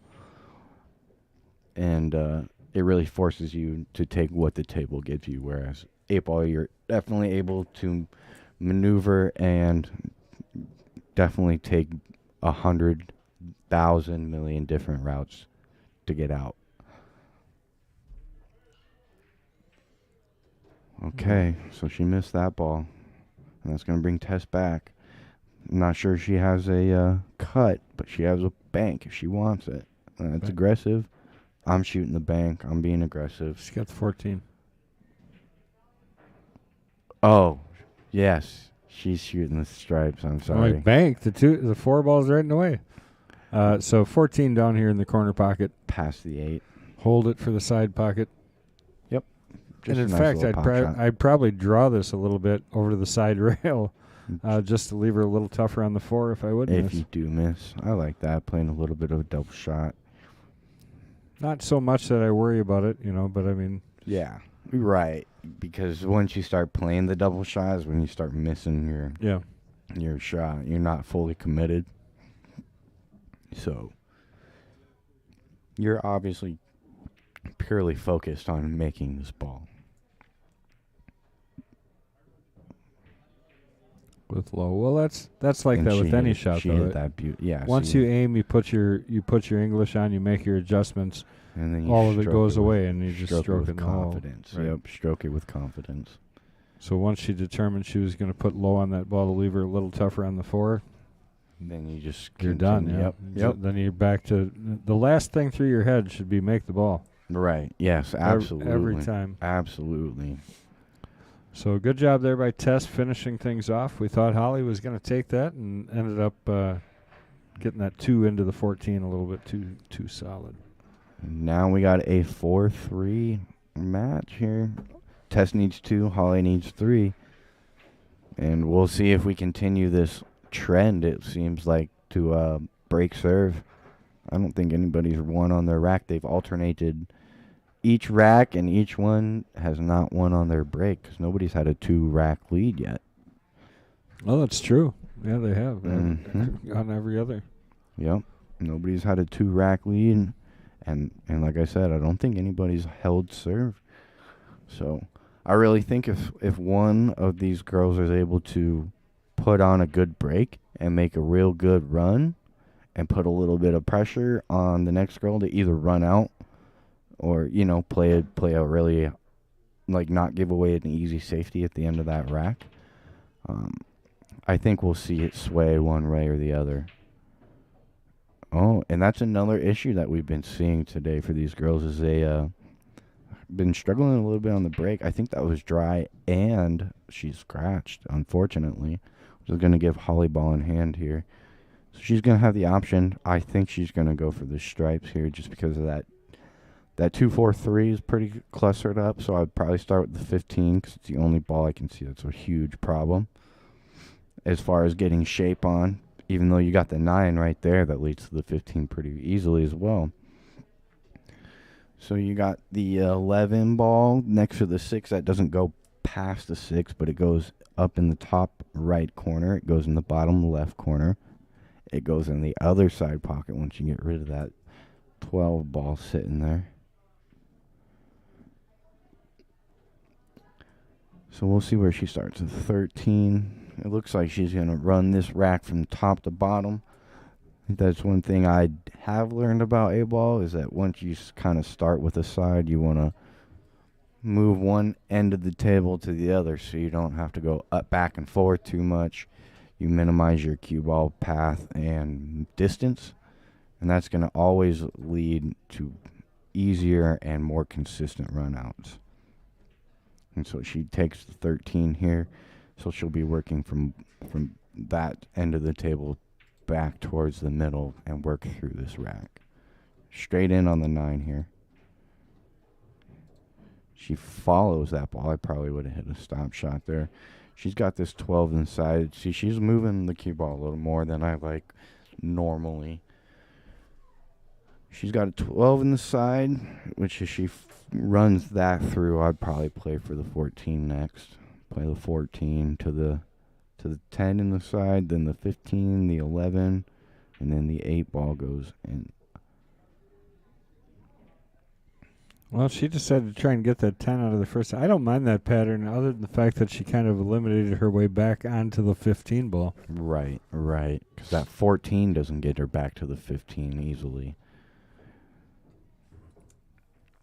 No, the only way I really like getting back to that. Who's 6 in the booth? Far gone. It is Kendall Cook and our newest commentator. We have Kyle Drake. Yes, sir. Just tell him he sounds a little bit like Jeremy Jones, and you'll make his life forever. Just a little. He just wants to sound a little like Jeremy Jones. Yeah, I probably got a couple of years before that happens.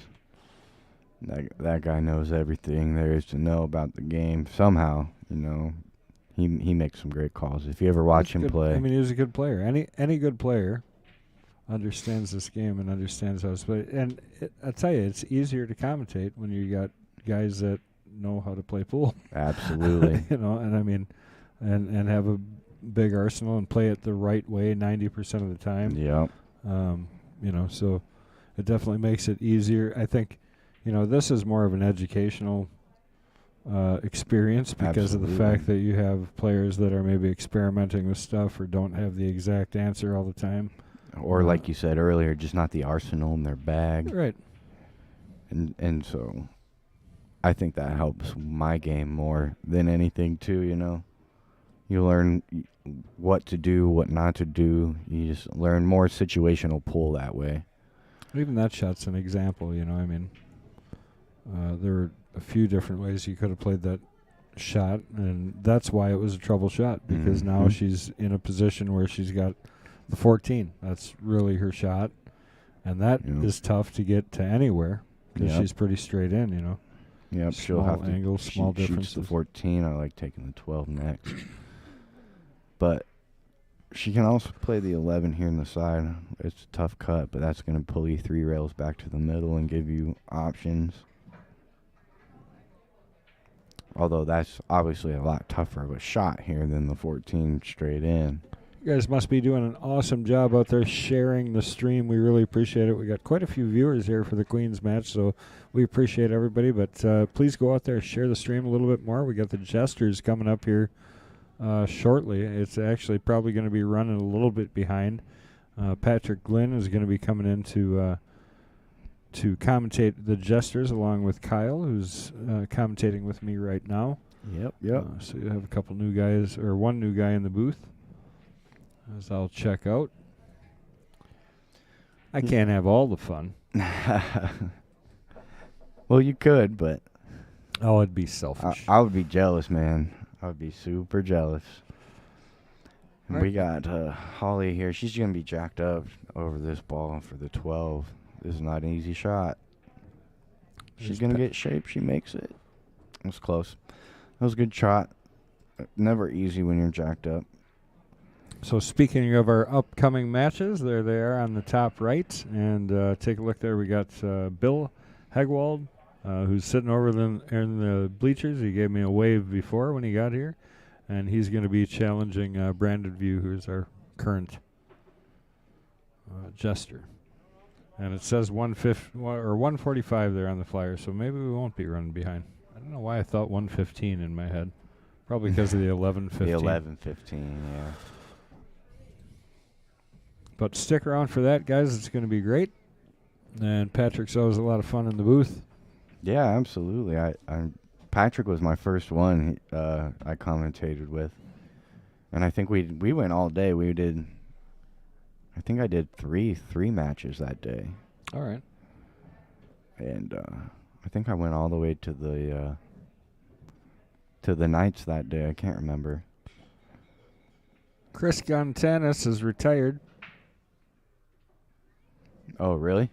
No. I'm just giving him a hard time. Okay, she should be coming back for the 15 right here. I'm not sure if she is, though. That ball whipped its feet on the way in, huh? Or she's got a good angle. She's got a great angle here. Yeah, just she to played stun this down right. the table. Ignore what I said. I like this shot. I love this shot. Just a nice stun draw. Yep. Slide up table. Make sure you don't mess with that side pocket, and you're perfect. That gives you the great angle to play the 15 and then one rail back out for the 8. Oh, she hit it too stiff. She didn't get enough draw on it. Right. Forced it forward a little too far. So Still got the cut, though. She's got the cut. And now she might have to spin around 2 rails from the 8. You know, it'll still be a long shot, but I'll play the 8 in the top right here. And play this with heavy top on the 15 here. Make sure I don't go in the drink. And then maybe a little bit of outside just to get you back to the middle of the table. Patrick, don't speed. You got plenty of time. Says he's on his way. Speaking of Mr. Glynn, I like it when him and his brother commentate because we call him the Brothers Glynn. The Brothers Glynn, yep. Sounds like a movie. Sounds like it could be a movie. Well, he eyeing her up for a long time, making sure she can see the line she wants to hit. Again, this is one you don't really want to spin. Flat center ball. She cut it, and she overcut that ball. Yikes. And leaves nothing. Safety coming. Yep. Right here, you play the 3 straight ahead off the 1 and stop the cue ball right there behind the 4. The 3 will kind of push to the side. Cue ball stands right there. Yeah, I like that. That's going to take away the 1 rail kick. She doesn't want to hit the 4 here. Uh-oh. Better get a rail. She played. Well, she got fortunate to tied it up. Tie that ball up because she didn't hit it hard enough. That's why a stop shot there, you know, like just a little firmer hit would have been the way. So now what do you do? Got Ding joining us in the chat there. Now, if you can squeeze this on the other side of that ball and play short side safety. You know, draw off the 15 into the 2 so that you don't give away that, and then lay the cue ball on the 1 ball. I don't mind that. As long as you don't give away that dead straight in on the 2, I don't mind that. Now, whether she can squeeze that cue ball between the 15 and the 1 ball is the only question. But see, I don't think she's going to save anything here. That 1 ball is going to go. She's going to give away something, I think. See, now that 3 is going to go unless she doubles her up. Yeah, she almost got there a little bit further. She would have left her behind that 1, made her shoot the 1 in the side. Pretty tough cut. And then that leads to no shape because that 2 is obviously blocked by the 15 now. Unless you drill it. So here, we'll do this. We're going to switch to the side view so I don't have to answer the question. Who's in the booth for the 3rd time? There it is. Look.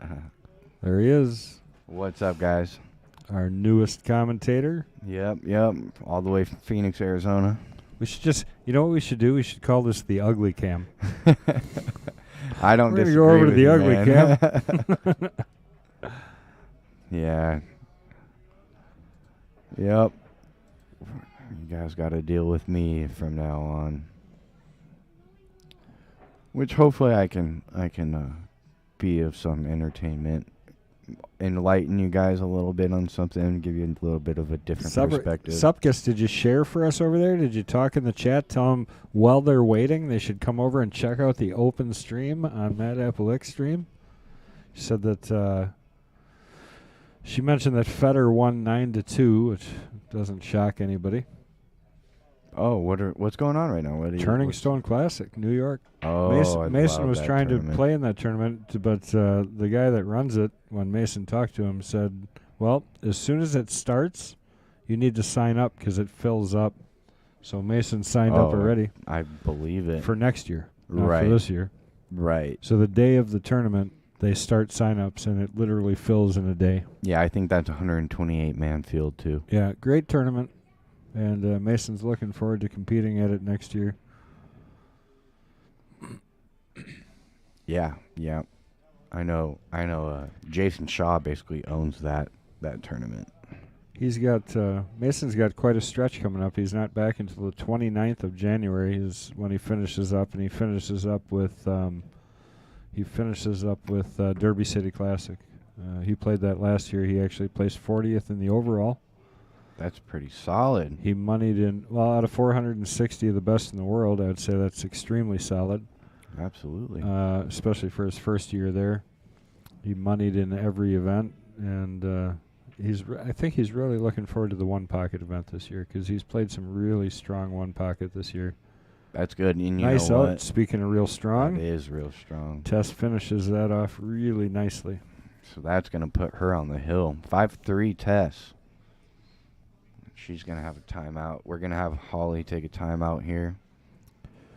Take a real quick break. It's okay. We got Mark Bell checking in. He says, Dings, and that's his nickname, by the way, Ding Bell.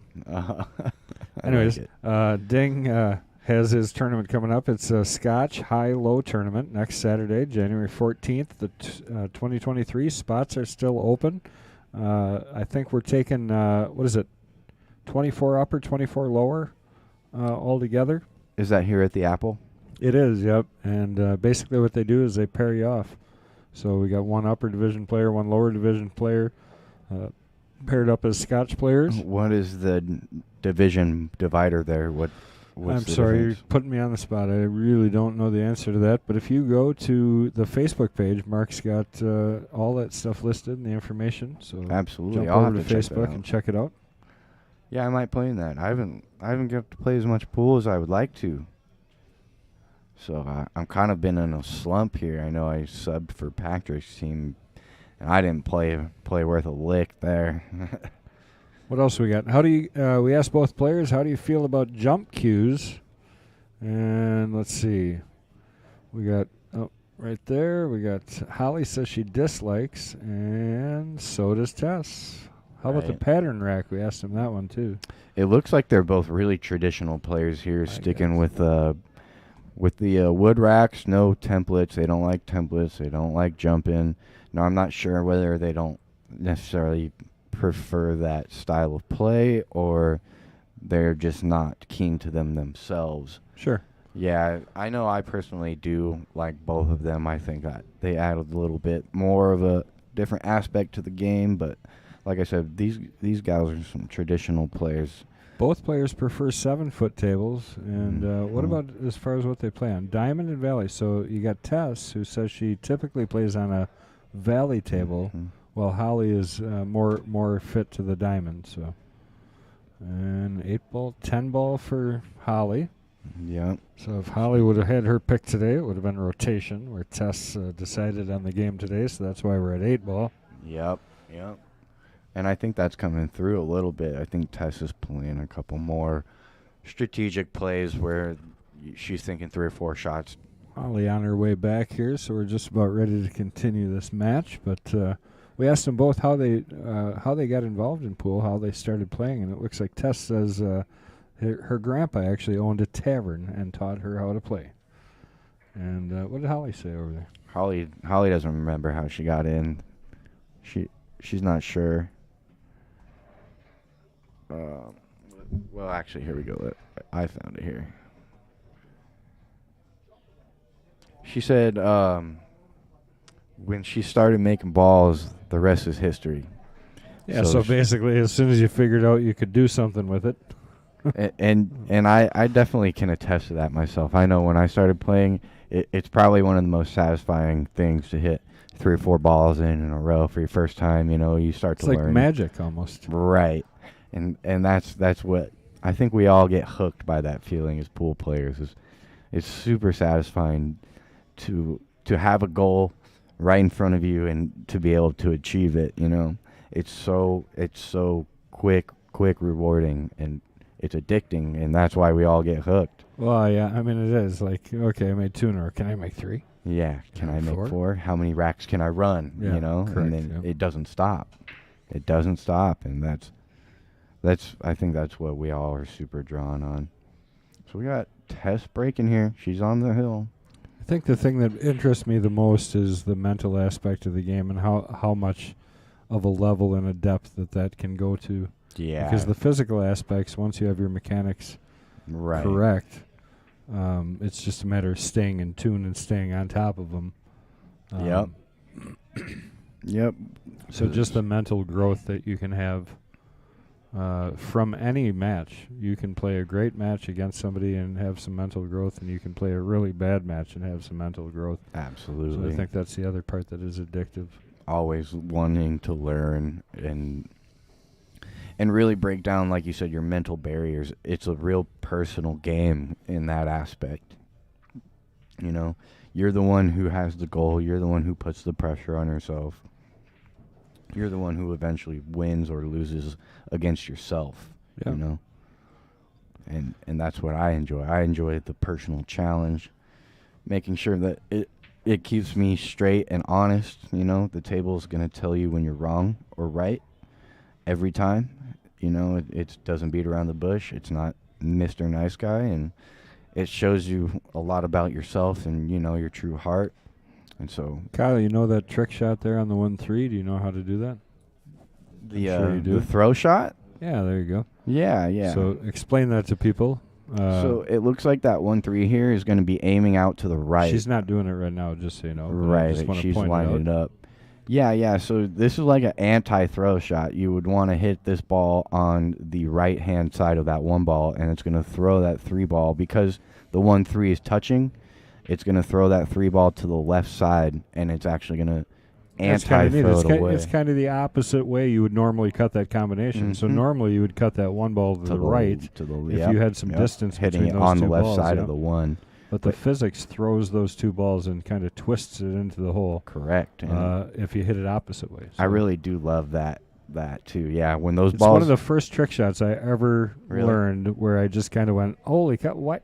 How does that work? Right, yeah, exactly, why is that a thing? Yeah, It makes no sense until you put it out on the table and see it for yourself.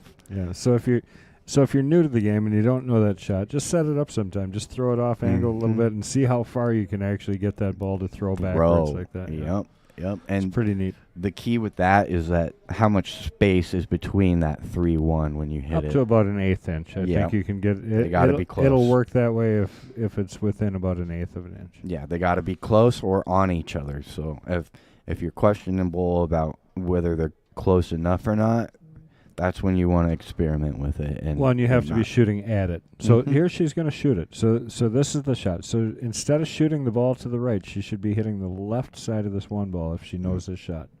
So she shot it the wrong way. Shot it the wrong way. Yep. We're going to have to talk to her about that after the match. We're going to teach her a new shot. Yeah, you cut that ball. You hit the physical right side of that one ball, and it's going to throw that 3 ball towards that pocket. Instead of, I think she played that dead center. She played it exactly where it was aimed. Yep, pretty close. Yeah. And so that is one of my favorite shots too. Another one of my favorites is hitting the ball through the center pocket point. And if you guys don't know that one, you should look that one up. It's a fun shot because you blast that ball. She had her foot in the air, I think, before she even finished her stroke there. She's yeah. Throwing some body English on that shot. Okay, so we got Tess back at the table. She's got the 3 ball hanging now. Her only problem on the table here is that 7 ball. And that 7 ball will go in that bottom right if she wants to get straight in on that 4 ball.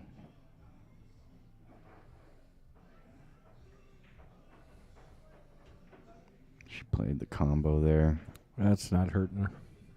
That's not going to actually, that's going to work out pretty good where she moved that 5. I'm not sure that 5 goes in the side. It's really, really thin, but if it does, it gives her a chance to break that 7 out. There's a lot of very specific work that has to happen here with this the stripes. Yep. I mean, she really only has an open shot at the 12 after this, so that means that she has to get on an angle that not only makes the 12, but creates something out of the 10 or the 14.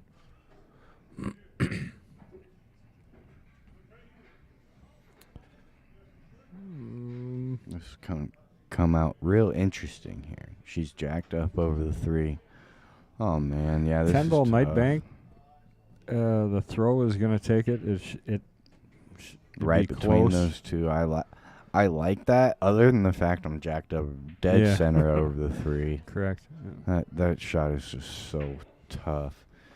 But I don't think it's the worst shot. With the 14 and the 7 tied up the way that they are, Yeah. her 6 is not affecting Tess at all. No, that 6. Yeah, that 6 is open. It's going to go for Holly. For And the Tess, 8 is open also for Tess. So Holly's not hurting herself if she gets her 10 ball out of there, because her 10 does nothing. Right. And it's Did she do 2 rails, she called? I think she's going to be surprised at this when it goes 1 rail cross side. Straight into this, cross side. Because this will throw also. Yeah. Unless she hits it with a lot of left. There it goes. Well, I'll tell you, she had the line. She had the line. Hit that ball a little harder, and that's in the hole. She knocked the 14 a little bit, knocked the 14. It still doesn't go anywhere necessarily. Not going to go by the 4 or the 5. But, so really that might have hurt her a little bit. Yeah, it did actually. This is the only question for Tess here is whether that 5 goes in the side, because I'm looking at it at the overhead, and the overhead, it looks real thin. I was just going to say this combo is not that bad if she gets the right angle. Right, right, and here she's got it. She's definitely got the angle there. She can play for the 1 after this combo. She doesn't want to play for the 5. But here you just want to focus on making that 7. A little wide, but she tied up the 14 again. Holly's got a shot at it. Cut the 12 down here in the corner. It'll bump into that 14 ball. It's a tough shot because you're so close to it. I tend to hit this with the inside or left English. Yeah, that helps the throw, huh? It helps it throw into that pocket, correct? It's a pretty aggressive shot. You're going to open Tess wide up if you do try this shot, so you better be confident you're going to make it. This is the type of shot I'm surprised, actually, that Holly's not shooting, because it's the type of shot I've seen her shoot voluntarily. Right. Even when she had another shot. She had something else. And that's interesting because, I don't see an easy safety here either. Other than the fact that the 5 is hooked. You could play off the edge of the 12, come one rail around the 10, and over to this side rail down. Yeah, I see that. About midway. Anywhere, honestly, under that 10 ball is pretty safe. But I like cutting this 12. I hope she goes aggressive, and it looks like she's going to, and goes for the out. She's down 2 games here. Give it a try. She drills it. What a shot. Look at this shot.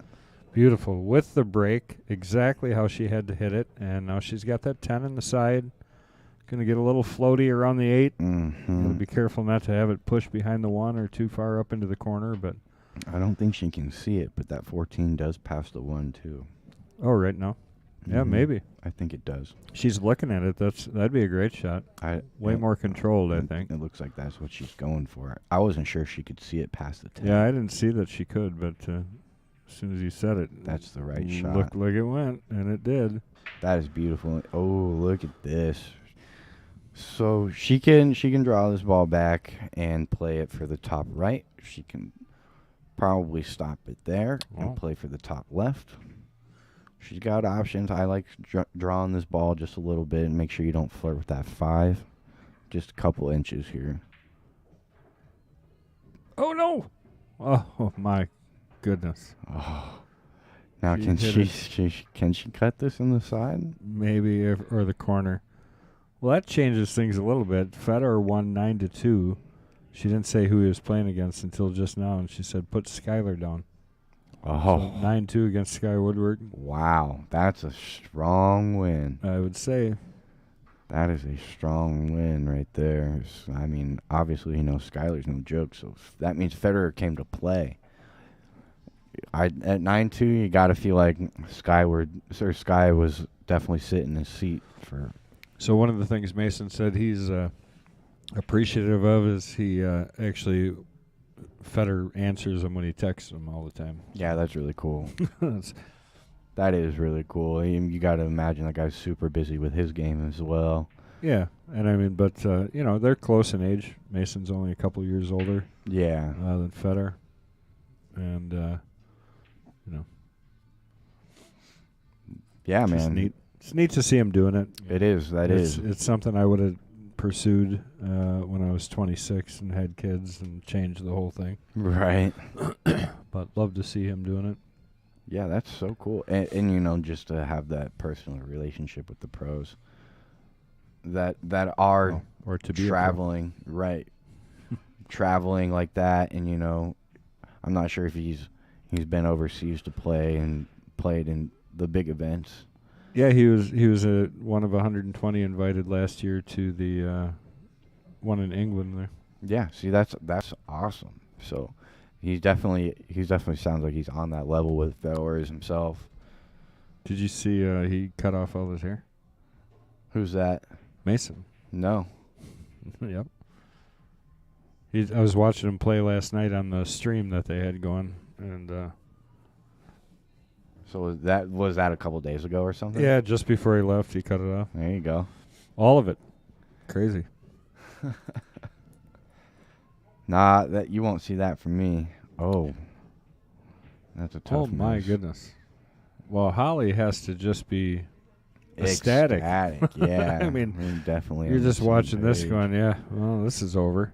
That one's inviting, so that's going to pull her within 1. And really, Tess had a pretty good opportunity to close the match there. Huge. My goodness.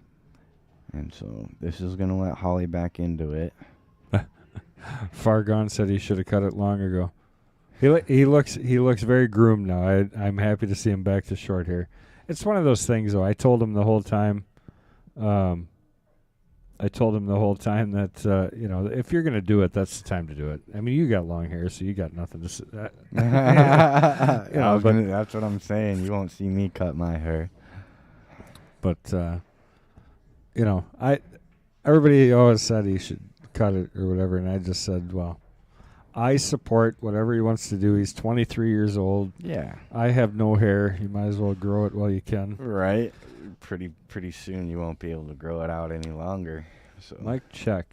That was a trick question. Who runs the stream? Well, I own Mad Apple, which owns the stream, but we run it as a group. More than anything, it's a hobby for all of us. It's a expensive hobby for me, but it's it's a hobby for everybody else. And Patrick Lynn does a lot with the sign-ups and stuff like that, so he's our main guy for that. Chris G is our tech guru, and we've got Kyle over here is one of the commentators. Mason actually works with the stream with us, and obviously I do a lot of the graphic work and stuff like that. So just depends on which end of it you're talking about. Yeah, we all play a part, and I think I got the easiest job in the house here, sitting back and having a word with all these fine gentlemen who know. Supka says she might name her next dog Kyle. Nice. I am a dog. It's okay. Nate Mindham is not a part of this stream in any way, shape, or form other than we cross-advertise for each other. So Nate's a sponsor here. Okay. So we got the break there. It looks like another dry break. 1, 2, 3.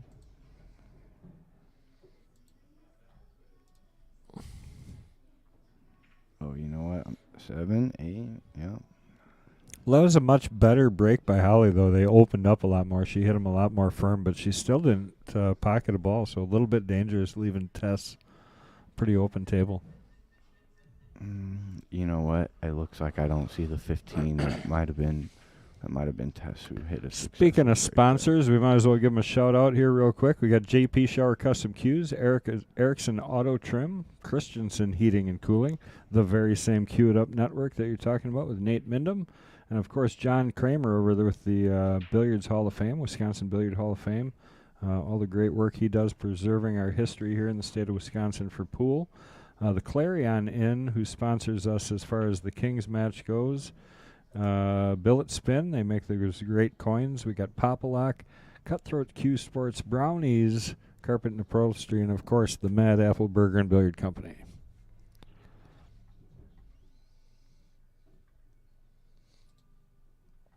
And meanwhile, we got Tess working on this run. Take a look where she's ended up. Yep, it's 5-4. Tess is still on the hill, but she definitely gave Holly one back there to get back into it. So she's got one more chance here to close it out. She can get all the way through it. She's definitely got a cut on that 15. I might run into that ball here and get out, but break it out. And she does that. She comes out nice on it. Am I repeating myself? As far as what? You're not even in on the inside joke, so I can't even do that. I'm repeating myself has been a long-standing thing that we had going. And looks like Mike asked me the same question twice in a row, so I just asked if I was repeating myself. Combination with a question mark of where the 9 ball is going to end out exactly. This is a touchy little shot. I like rolling this forward. I know you get closer to the 9 that way, but it also pushes the 9 kind of in front of the pocket, so your odds of leaving something there are better. If you draw this, that ball can snap over and get on the 4. Right, too much speed. So there's a few different ways this can play. See, and because she went forward, she did draw it, but because she went forward through it, look at that. It pushed it right into the hole. Double kiss right in there, and this is a nice angle to get the cue ball anywhere she really needs. She can really clip this 9 ball in with a little bit of inside check, and I think that 8 ball is going to squeeze by the 8 or the 5 in the side. Yep, a little bit of inside Great check. Shot there. Perfect, actually. So making up for that miss that she had earlier. Let's see if she can finish things out. She'll become our new queen. She's going to be jacked up over this 4. Make sure you bear down. Really put some focus in. I'm looking right down the barrel. Bear down and stay down. Don't jump up out of this shot. You got to stay down and watch it hit the back. There. Oh, man. My goodness. She put a better stroke on that one, but still not getting the job done. Brutal, because that was a great little run there by Tess, and would have been a great way to finish it. That would have been a break and run to finish it, right? Yeah, I'm pretty sure. Yeah. Hey, and congratulations, you guys. You got us up to 100 viewers today, and it should be, because it's a great match with a couple great ladies playing. That is awesome. Pretty average commentary, but other than that, we're doing all right. We're holding in. We're hanging in. We'll let the ladies bring in the viewers for us. Mike, we always appreciate the subscription, so thank you very much. And that's just a reminder to all of you out there, that's how we keep things running. So get over there, hit the subscribe button. I know you got to log in, all that kind of stuff, but I tell you, you've done it for less enjoyable things, I promise. So please do that. It really helps us out, and it's how we keep this thing running. I can't afford it all the time. And that way you don't miss out on anything. You always get an alert. You always know when we're live. Well, you got to hit that little bell, though. That's what that thing does for you. Make sure you hit the bell, yep. Hit the bell. So we got Holly here. She's going to she does have an opportunity to bring herself to the hill. The only question is what she does right here. Does she play the 5 or the 3? I think I like the 3 coming under the 2-6. Make sure you don't hook yourself on either of those. Play the 4. I mean, the only issue I can see is not ending up on that 6-2 correctly. I like the shot. I really like that shot a lot, actually. I wasn't sure she could see it. Thought the 8 ball was blocking, but now she opened up that 6 ball. That 6 ball goes wherever she wants it to go now. I think she should stick to the 6. I wouldn't shoot the 5 here. She's going to go 5 to the 3. Maybe she's got a better angle than it looks like, but I think that's tough not to roll too far. Well, she has a better angle than it looked like. She played that pretty so well. Really good shot there. Now she can go 3-4-6. She can go 3-6-4. Mike, check that if this does go to Hill, that would make Kyle 100% right in his prediction. Yeah. And then he did also predict who he thought was going to win if it did go Hill. That would be Tess. Uh-oh. She overran this ball. Yeah, and she got past it now too. It's going to be tough to get to the 2 even. I don't think the 6 passes that. I think that's the 4 ball, or is it the 2? Almost got to subdue to the safety here, I think. Skin the side of the 6 ball and try and set it up there behind the 4. Mm-hmm. I like that shot. Even if you don't necessarily execute the full ball hook or the snooker, you're definitely leaving a bank at most. Our longest running Jester just ran through the door. He got promoted up into... Oh, actually, he lost his last week that he could play. And otherwise, he would have got promoted up into the Knights. But Mike Gaines just walked in the door. So it looks like she's playing this cut past that 4. Does it go, though? She played that combination. Combo. What a beautiful shot. Wow. No pressure there. Yeah, that definitely took some guts, and now she's got a good opportunity. I mean, she ended up a little flat on this ball, but what a shot. Take a look one more time quick. Shot. Holly's 6 ball there. Wow. She played that beautifully there. She was a little flat. She had to cheat the pocket just a little bit to get that real nice straight in angle here. She's going to buckle down on this ball, and she's going to make it hill. Let's see Holly finish this off. Put a good stroke on it. Make sure you focus. Well, I tell you, what a great way to go to Hill. You had Tess, who was on the hill, broke and ran down to the 8 ball. Just barely pushed that 8 ball outside that side pocket, and Holly came right back, took back control, and here we are. Hill. You hate to call somebody right, but you were right. I mean, I think after those first 2 games, you could see how even these girls were going to end up, and Tess actually took a 2-game lead there, and she had 2 opportunities in those last 2 games to put it away as well, and I think she only had 1 opportunity per game, and Holly comes back and really makes her pay for each of those mistakes. So Andrew Bundy, our number 1 fan, liked and shared. You're the man. I did choose Tess here at the end of it, but I think Holly's got the momentum going into this. She does as of right now, doesn't she? Yep, and she will be breaking. They have had trouble, so we'll see how she hits this one. This could be real crucial. That was a good pop. Oh, she made one. There you go. Got a ball to go. That's a successful break there. I think that's her first ball on the break, to be honest with you. I think that's Holly's first ball of the whole match on the break. You're right. And 9-3.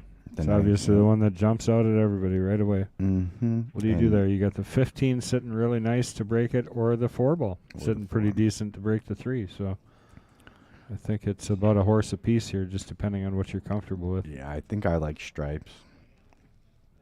Does that 14 pass the 4? I don't. That's the only. I think issue. it might. I think it looks like it does. It's real close. I know it. It looks like it might pass the 8 and the side too. If it does pass the 4, I can tell you. I'm looking at the actual table. Uh-oh, she just misses that 9. Okay. Now the 14 does not go anywhere except for the corner pocket, side pocket in tight proximity. It might go in the bottom middle as we're looking at it on the overhead. She debating this combination? She must be, because she really doesn't have any other shot looking around. I didn't even realize that she was actually in a position where she was immediately in trouble. Yeah. And so I guess she just put a little too much roll on that 15 instead of going into the 3 ball, huh? All right, let's see if she can pull off another clutch combination here. She's going to try this 14-10. Yeah, I think this one's harder too. She's jacked up. Much harder, I think. But that open field one she had before, sometimes some of those are tougher than they feel, you know. Absolutely. Yeah, and that ball, she's jacked up. She's playing into a pretty thin side pocket, so that was no easy feat to keep that run going. Tess has got the opportunity right here with the 4 ball. If she really wants to get aggressive, she can take that 3 out. I really like that. She also will open up the 3 ball for Holly, so it's a consideration of whether or not she believes she can get the rest of the rack out, which I don't see a lot of problems. Got the 7 a little separated from the pack, but it's also in the middle of the table. Yep. The 7's got a couple pockets. Sometimes that's good. Sometimes it's bad, though. That tip ball in the middle. Right. Oh, boy. Does she have a look at the 6 past the 4? 3 past the 14 if she really wants to. Yeah, she's kind of looking. Just for a half second. Said, nah. Well, maybe she is.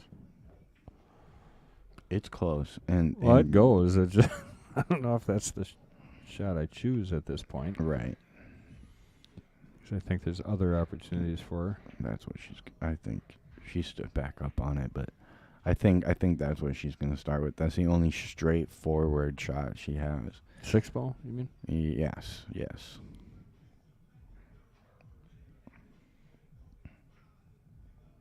Well, safety. She liked the safety. I don't mind that. Well, see, neither one of these ladies. Well, I shouldn't say that because Holly was going to try and break out that 9 ball, but I was going to say at this point for sure Tess is trying not to break that out. She doesn't. Yep. She doesn't feel the need. She's gonna take her time. Best thing Holly could do here is eliminate the 4 ball out of the picture for Tess. Yeah. So what? She's got to look at the 11. She can play the 9 and break the 3 out for Tess, which I don't see any benefit to that. So really, you're playing the 11 here, and you're not looking to do much with it at all, right? Hit the like button. Thank you, Mike. We appreciate that. And he's yelling at everybody else. Hit the like button, he says. Hit the like button. Glad somebody's yelling. I can't do it. Nice shot. My goodness. Wow. That was an incredible ball right there. Yeah, that's a highlight reel shot for sure. They called that a foul. Let's see it again. Boy, that's a pretty quick call there.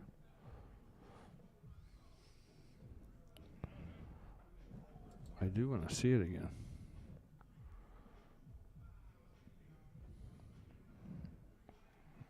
That was pretty darn close, I tell you. I don't know. Call it that quick, right?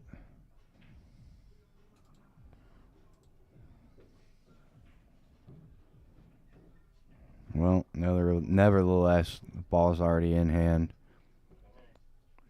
So we'll see how that affects the match. That's a tough call. So we got Tess picking up ball in hand off the questionable shot. Nevertheless, we'll see what she can do here. She's going to start with this 7. She's jacked up. Pops that ball in. She's got the 6 ball here. I'm going to draw it back maybe for the 4 or forward. She's going to run into the 4 here. She's a little stuck here now. I'm just clipping the left side of this 4, putting the cue ball on the end rail, possibly behind the 4-8. That way you take away the cut on the 14. I would probably leave her the 13. Just nothing to get back to that 9 ball. You don't want to mess the 9 ball up. You don't want to give a pattern to get to that 9 ball. So she tried to play it under the 12 ball there. It looks pretty successful. She didn't give away much here at all. Actually, she could probably play a carom here on the 13-14 in the side. She's got maybe a back cut on that 12. You're letting the cue ball really go there and don't know what's going to happen. It runs in. I mean, honestly, that's the shot that people need to look at more often because it's more controllable than you think when you're down on that angle. We've come across that probably 3-4 times in a match. They have not shot that ball one time. Right. Oh, changing our mind. One time we're going to get it right here. And I think this is the steepest we've seen that angle, and she still just drills it. Just drills it, like you said, no problem. It's really deceptive. Yeah, I agree. I mean, it's just one of those shots that people look at and they just automatically think there's no way to cut that back. But if you put it in any other perspective on any other angle to a pocket, it's not even that tough. Uh-oh. She's going to draw straight into the side here. Well, I tell you, Tess has got ball in hand. That 3 ball is going in the side pocket right now. 3 to the 4 to the 2 to the 8 would be my guess of how she's going to do this. That is the correct pattern. I like that. You got to get rid of this 3 right now. You could roll, if you roll a little bit further forward, you could possibly shoot the 2 and then slide next over for the 4. But I think, that's what she did. Yep, better shot. Because now she's just got to draw this slight way sideways. Make sure you don't make the same mistake Holly made, huh? Yeah, I think it's a little tougher from here. She'd really have to draw that ball to have that. Oh, she overstroked it really hard. Overstroked that ball. She was never getting on the 4. On that ball, I like what I like to call is dig the cue ball, and really you hit more bottom than you hit speed. Yeah. I call it rotation, not power. Yeah. So it's transferring all of your energy into the rotation of the ball. You really kill your cue ball. Correct. Yeah. Holly's got to get on this 13 next. And she did okay. Good angle. She did okay. She's moving away from the 9 ball here, but not too bad. And not where she did earlier in the match and having to go back and forth on the table. I think she can still just roll this ball in. And you want to get a little straight. Personally, I think I want to use that side rail, come off of that side rail here, off of the 9. Oh, she's got that angle. Slow roll this ball. See, she overhit that a little bit. Well, she's okay because she hit it so slow. I mean, I would have hit that harder and came off one rail and back out. Right. But she hit that so slow that she actually ended up with a nice angle here. She's got a great angle here to use that side rail. It's going forward again. No, I would never go forward on that ball. I think that's just too much. Again, though, I think it's tools on the belt. I think, if Holly's not confident with her draw stroke there, that's the right shot for her. She plays these shots as good as anybody I've watched. She's got to look out for the side pocket here, though. Right. Yep. And this is hill, folks. This is we're coming down to it.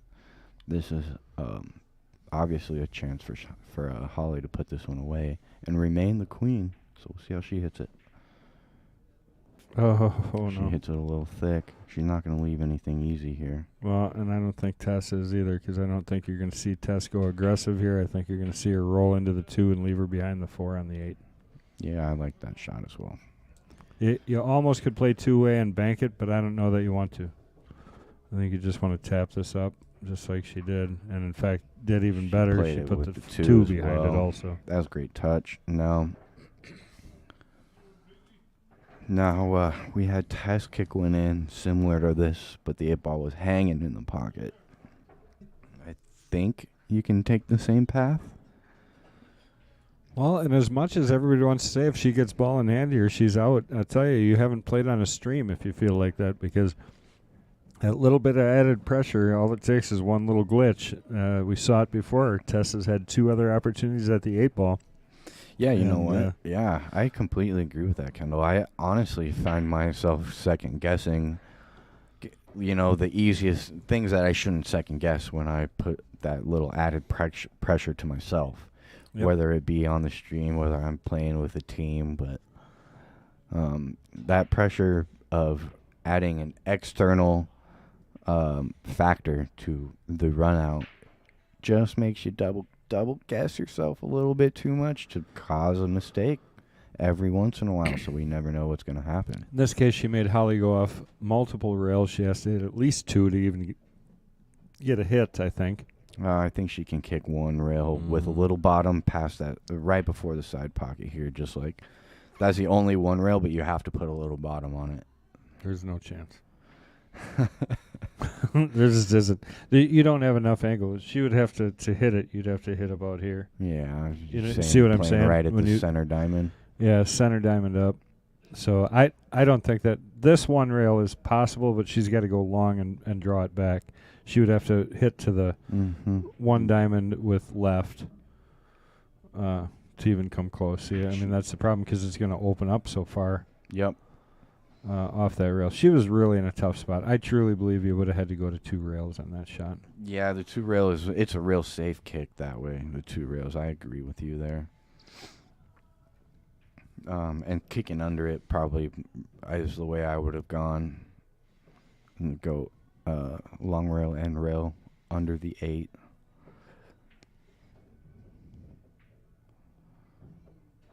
Okay, so she's straight in here on the Stop shot. Stop shot. Don't try to do too much with this. Oh, no. Oh, look at this, too. She's going to block it. She's going to block it. She is going to block it. Oh, how unlucky do you feel as Holly at the moment? Or I should say, how lucky do you feel as Tess at the moment? Wow. That's that pressure, I'm telling you. It's the pressure of knowing that you're on a stream. She rushed it. I mean, that's about as quick as she could have hit it. Yeah. So Holly's going to have the crossover bank right here to continue to remain our queen.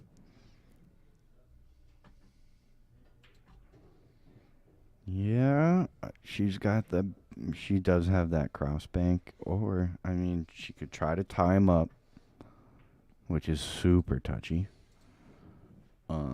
Or she could kind of beat that 2-ball away and put it on the side rail with the 8-ball. Crossover takes a lot, too, because you got to spin that ball. The 2 is pretty close to it. Yeah. To even make it. So you got to kind of drive it low and right. Yeah, you got to spin that, twist it in is what they call it. Twist that ball. Coming behind it almost looks like to me. I think she's hitting your bank. Looks to me like she's... Oh, yeah. Oh, look at that. She got the double kiss and tied it up. She's not disappointed, and I guarantee she doesn't feel bad, even though it was a little bit of a lucky kick, because I can tell you Tess's last one couldn't get much luckier to have that ball come all the way kitty corner up table and block the only pocket. Yeah, this is tough not to sell out, too. I think she just sold out. You think so? It's close. It sure looks like it from that overhead. It's close. It is close. I know that. But I think you're right. I think she's got enough to make this. You can put a little bit of left hand inside English to throw this ball in, just to make sure you don't overcut that ball. It sure looks like she's close to having that ball. That angle looks like it goes. And it's just hard to see that edge of that, too, if you're not over this ball, to see how much of that 8-ball she actually has. But we'll see. This is coming down to the wire here. I think she's going to drill it. She did for the Queens. Unbelievable. What a great match that was. Those ladies really competed. It was great to see. What a last rack. Yeah, that was an awesome last rack. Yeah. I think it was always going to come down to a battle like that, you know. Yeah, What a great I match. agree. Both ladies played great. Tess has got to be a little frustrated. On the hill, missed a couple of 8 balls, had a really nice run to get there, too. So, Absolutely. Really great match by both these ladies. Appreciate them coming out. We're going to go out and have a little chat and thank them for playing. But we want to thank you guys, first off, for joining us. We had a great crowd watching us today. We greatly appreciate that. Packer season is amongst us, so tonight's the night. They win or lose, so make sure you guys tune into that later. But before that, we got our Jesters and our Knights coming up. Jesters coming up in a real short amount of time here, like right now, 1:45. So Kyle's going to take a little break. Patrick's going to come in, switch out. We're going to leave us right here. No reason to go away and start this whole thing over. So don't go too far. We'll leave the room cam on. You can watch a little of the action. And we're going to be starting things up here in just a second. Patrick's over getting the guys set. So we'll see you guys back in the booth in a few minutes. Absolutely. Stay tuned, guys.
All right. Welcome back, everybody. We didn't really take much of a break. We're back with our Jesters match here. I'm Patrick Glenn, and in the booth with me is Kyle Drake. What's up, Kyle? Hey. Yeah, so we got our Jesters here. We got Bill Hegelwald versus Brandon Vieau. Oh, look at this lag. They both beat. Uh-oh. They both overhit this ball a little bit. Oh, no, 5 ball is pretty good. 5 ball's pretty solid. They both looked like he took off the tip. So, we're playing 8 ball race to 7 today. And actually, I will be right back. Actually, no, hold on a second. We should be good here. Overhead. Okay, so we got Bill winning the lag. So he's going to go ahead and break. So how about that Queens match, huh? Hill Thriller? I did call it. I called Hill, I think, at 1-1. Was it 5-2 or 5-3? It was 5-3. 5-3. 5-3, yep. Okay. It was 3-3, and then Tess came out and won 2 in a row for the first time to put herself on the hill. And I was telling Kendall, we were saying earlier, she had an opportunity in both of those racks at 5-3 and at 5-4 to put it away. And a potential break and run down to the 8 ball. She just missed the 8 ball on the side at 5-4. And then Holly came back and made her pay each for those of mistakes in those last 2 racks. And I feel like Holly just kind of battled her way back in at the end there, and then had all the momentum going into that last one. So we got Bill breaking here. He's hitting the second ball break. We haven't seen that yet today. And it looks like he might have came up dry. Yeah, it looks a little clustered. Nothing easy about this table. This table isn't breaking as generous as I've seen it before. So these guys will really have to experiment to see what. Well, it's not the table. I think it's usually the player.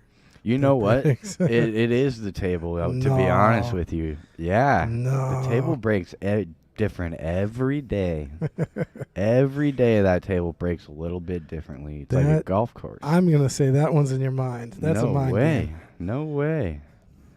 So I got Mark Ding Bell sending me a message. He's got his Scotch high-low tournament coming up January 14th. Yeah, absolutely. $20 entry fee here at the Mad Apple Burgers and Billiard Company. So 48-player max. Top 24 players will draw, and they'll get a partner. So that'll be interesting. Oh, okay. Race to 4 on the winners. Race to 3 on the B side. So, yeah, come on out. 14 January. I'm actually planning on being here for that. What day of the week is that? The 14th? I believe it's a Saturday. I would love to play that. Like I said, I haven't got to play as much pool as I would like to. Yeah, come out Saturday, man. So it's fun when you get paired up. I know. Yeah, spontaneously. That sounds fun. It's kind of like a blind draw. They did that in darts all the time back in Arizona, but you don't really get a lot of blind draw pool playing events. So I think that's going to be a foul. Yep, nothing went to He a rail. definitely clipped that. I think he clipped the 3 first, too, and he's shooting stripes. So that's going to give... This is Brandon. This is Brandon at the table here, ball in hand. But I think they have established. I think Bill is going to be shooting the stripes. Let's see. Pull up the questionnaires for these fellas.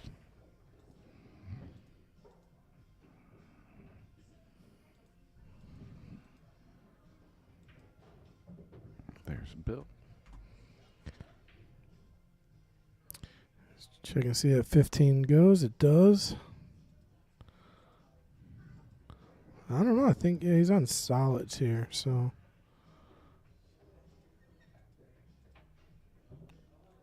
I don't know. He shoots this. He's going to be pushing that 8 ball out, and that's going to stop the cue ball. So unless he can get it to miss the cue ball. Okay. He was able to miss the 8. He missed it, and now he's got the 3 up there.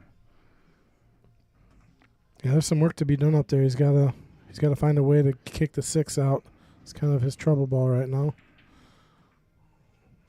Comes off a little full on that 3 ball. He doesn't leave a whole lot. You can play the 12 here by the 5. He's got the 15 as well. Probably come off the rail. Might have to come off the rail to play that. He's looking at cutting this 13. That's a tough shot. Yeah, I don't really mind that, just because it puts the cue ball nice in the middle of the table. But it definitely is low. This is not an easy shot. I gotta love the comments and coming in here. Look at that, and he drills it. He's put. See, I really like that shot. It leads to a lot of options. In 8-ball, I don't know a whole lot about 8-ball, but I do know that if I'm gonna take a little bit of a risk, knowing that I have plenty of options going into it, I feel a lot more confident in going for that shot. We got John Wilkett saying, "Let's go, Brandon." JJ saying, "Let's go, Brandon." Oh, that's funny. It is pretty funny. I like it. The OC Assassins. That's not a political reference, is it? No, not at all. No. We're rooting for Brandon, man. Yeah. Let's go, Brandon. Let's go, Brandon. I'm not rooting for either player. I want to see a Hill match. Yeah, I think just we like all, the Queens. Because we all want to see it. Last week there was, it was a tough week. I mean, the matches were separated by a lot. I mean, we had some whitewashes and some blowouts. Yeah. I know you and I did a couple blowouts. Yeah. Where we were hoping that it would get closer. All right, so Brandon looking pretty good on the solids here. I think that 5 does go by the 15. Let's take a look on the overhead. Zoom in on that a little bit. It's close, but I think it does go. Yeah, I agree with you. I think it goes. I think you can definitely cheat the pocket there and make that ball. He might have underhit that ball a little bit playing for the 1, which is just fine. He's still going to have shape on the 3 no matter what if he wants to take the 3. Yeah, it's going to be hard to hold for the 5 if he wants to. He's going to have to come around to get on the 1. I like going 3 rails here. Yeah. Okay, he got on the 1. Oh, no, he did not get on the 1. No, he didn't get on the 1. I don't even know if he got on the 5 ball here, shooting past that 10. Nope. So he kind of ended up in no man's land. If I were to hit that ball, I'm going to play it 3 rails with a loaded up with right hand inside spin and go long rail, short rail, long rail. That's and here's side rail, end rail, side rail. Here's back the to thing the with middle. Trying to play safe. I mean, he could try to roll up and lock onto that 9 ball, but the problem is he doesn't have enough balls on the table to do that because his opponent will just play safe right back. And just really, you're leaving him really open looks. Yeah, so you almost at this point you got to go for something here. You got to play aggressive. Yeah. This is tough. Does that 1 ball pass the dude? He might have been able to cut that 1 ball in the bottom left. Doesn't matter now because it's all said and done. But I would have looked at that cut pass in the bottom left on that 1 ball because that's going to get you shaped to the 5. But you know what? This did not end up too badly. So John Wilkett answered your question. It is not a politic thing. There's no politics in pool. No. Let's go, Brandon. Let's go, Brandon. And we got a pretty even match here. Bill shooting at a 487. See Brandon that shot he just 473. played? He pushed that 5 towards his 14, which is not very wise. It's going to tie up his 14. Yep. He probably wanted to try to avoid that. Yeah, he might even have cut that 14 bank off. Yeah, because he had a shot even in the side. He could have took the 14 off the 5 in the side. Right. Now, depending on the angle, but now it doesn't go. It's just locked up now. And really, so this is a great opportunity here for Brandon. So if Brandon can hit this slow, totally pocket speed, he could hold for the 5 possibly, but he's got to hit it really soft. Yeah, he can hold. Really soft. He'll hold here. There he goes. Good shot there. Yeah, and see, he's straight in. He can even draw this ball back. Yeah, just a simple draw. Probably wanted to get an inch or 2 more out of it. But that's still just going to be just fine. Yeah, see, there's no problems there. Yep. So Brandon, our current Jester champion, we'll go ahead and take down the first rack. And I'd like to thank everybody for joining us. Again, we are at the Mad Apple Burgers and Billiard Company located on West College Avenue in Appleton, Wisconsin. So if you could please help us like and share, spread the word out that we are live. Yeah, we're out here. If you guys aren't tuned in, then you might as well stop down here too, you know. If somehow you're hearing this and aren't too far, we'd definitely love to have you guys come out, check it out, because yeah, every Sunday we got the 8-ball tournament starting at 1 p.m. It's already rolling. Mr. Fong usually runs the Sundays here. And I think we had just under 30 players today. So a good turnout. And then lately, Mondays and Fridays have been pretty good as well. I mean, I think it was the first Monday of the year, we had 42 players for the 9-ball. Yeah, so every that's a 2-day guy right there, starting at 8 o'clock. They got it done before midnight. No way. Yeah, starting at 7 p.m. Unbelievable. 7 p.m. every Monday, and then 7 p.m. every Friday for 10-ball. There's quite a few tables here. I think we got 12. I'm gonna have to count them up. 12 7-footers and 3 9-footers. That's 9, 10, 11, 12 in the middle, and then 1, 2, 3 9-footers, and all brand new. I mean, these diamonds are maybe a month old, all brand new, all professionally installed. Yeah, you really. They are playing good. These tables play better than any tables in Arizona, to be honest with you. Like, they're brand new, they're super well kept, they're all super clean, and you know, if you want to play really, really top level pool, this is the place to do it. I went to Varsity on New Year's, and their tables are nowhere in the condition that these are. Mark, what are you saying? What is FJB? I don't. You know what FJB is? No. Me neither. Mark, I don't even know what that is. All right, meanwhile, we got Brandon hitting that 2-ball a little thick. He's got the 5-ball hanging. Not sure if he established. He did establish, it looks like. So Paper, what's up, man? Paper says hi. So, yeah, Bill is stripes, you're saying? Yep.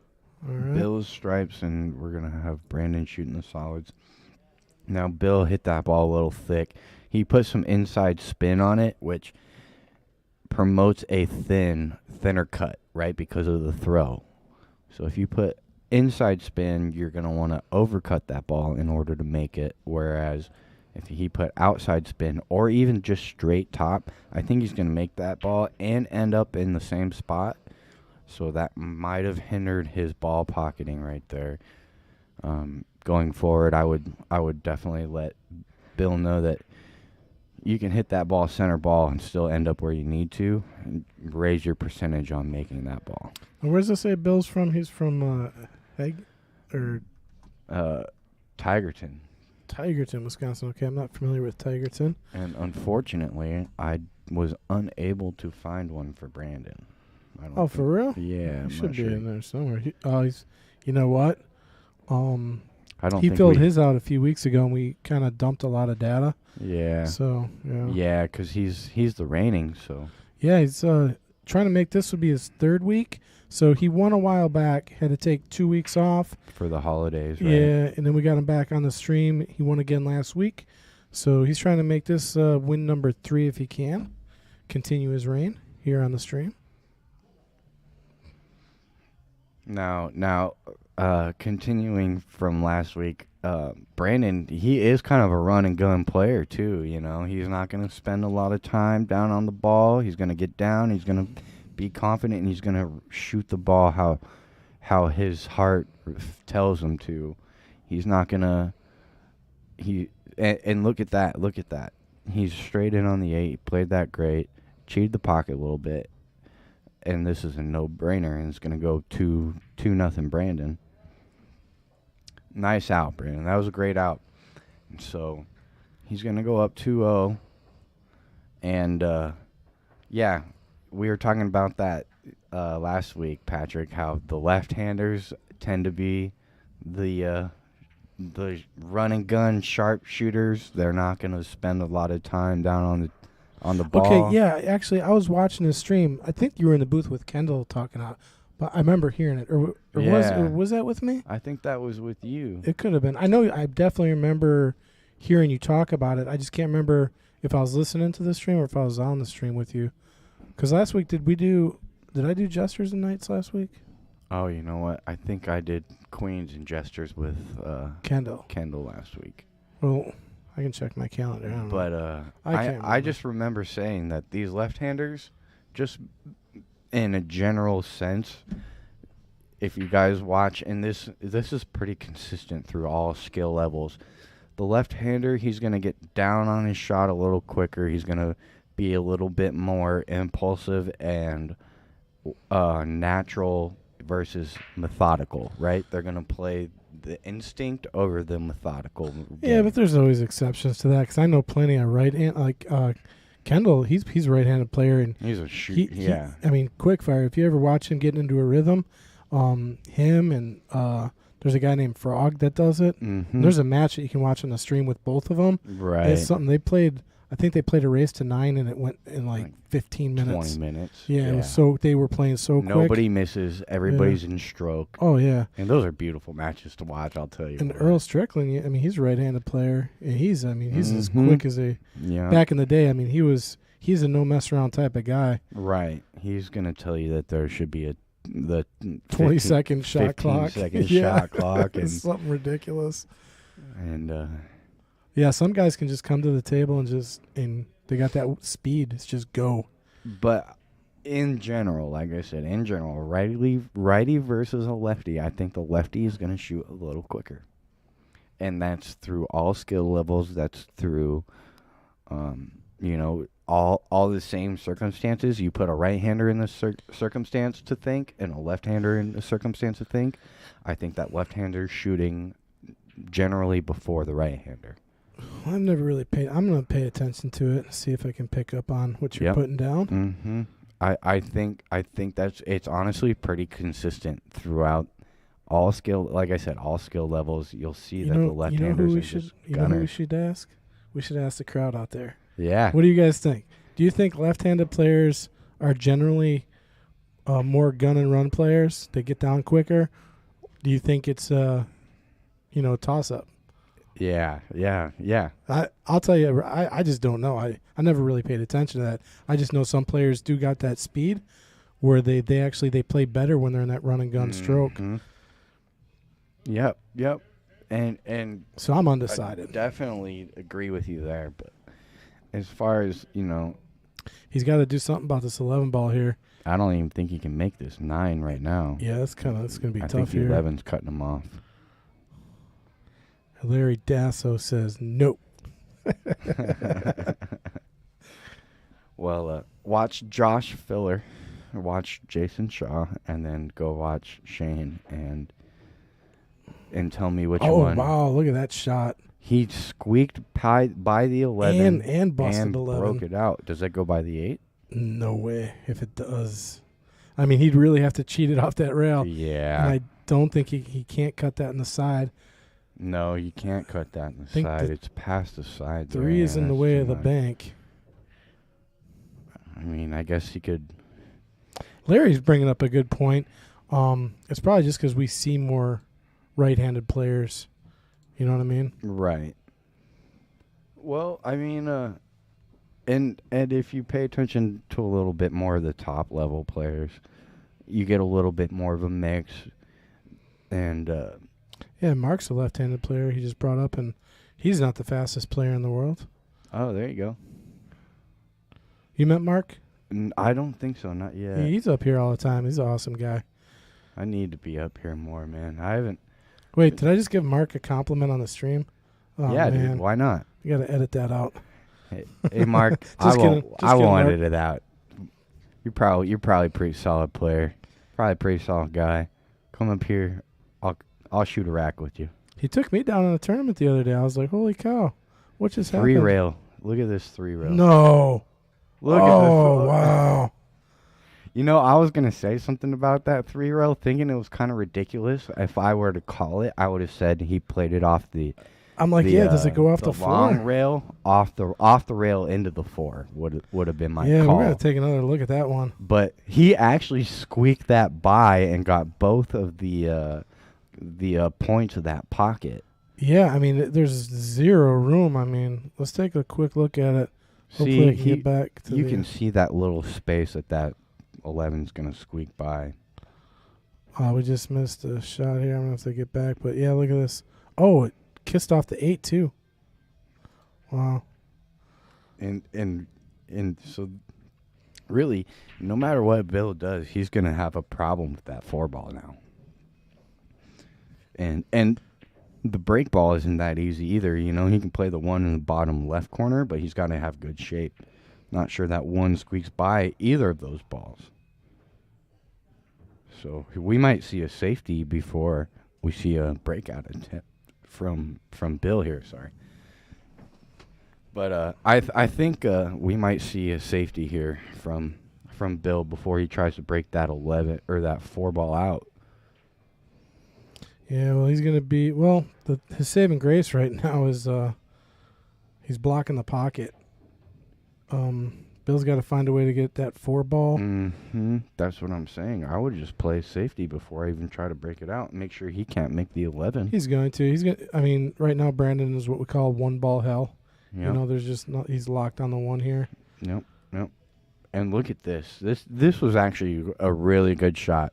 So now he's only got 1 option to hit this ball or 2, I guess. You can go 2 rails up table, but 1 rail under the 11, and that's still a scratch shot, no matter what, I feel like. The smart move here for Brandon might even be just give up ball in hand and try to tie this 1 up to something. Mm-hmm. I mean, you give Bill ball in hand here. There's not a lot you can do to get out of this. Yeah. And he's only got the 11. I mean, even if he hits the 11 doing this, I mean, he's likely to scratch anyway. Right. And you open up the 4 ball that way, too.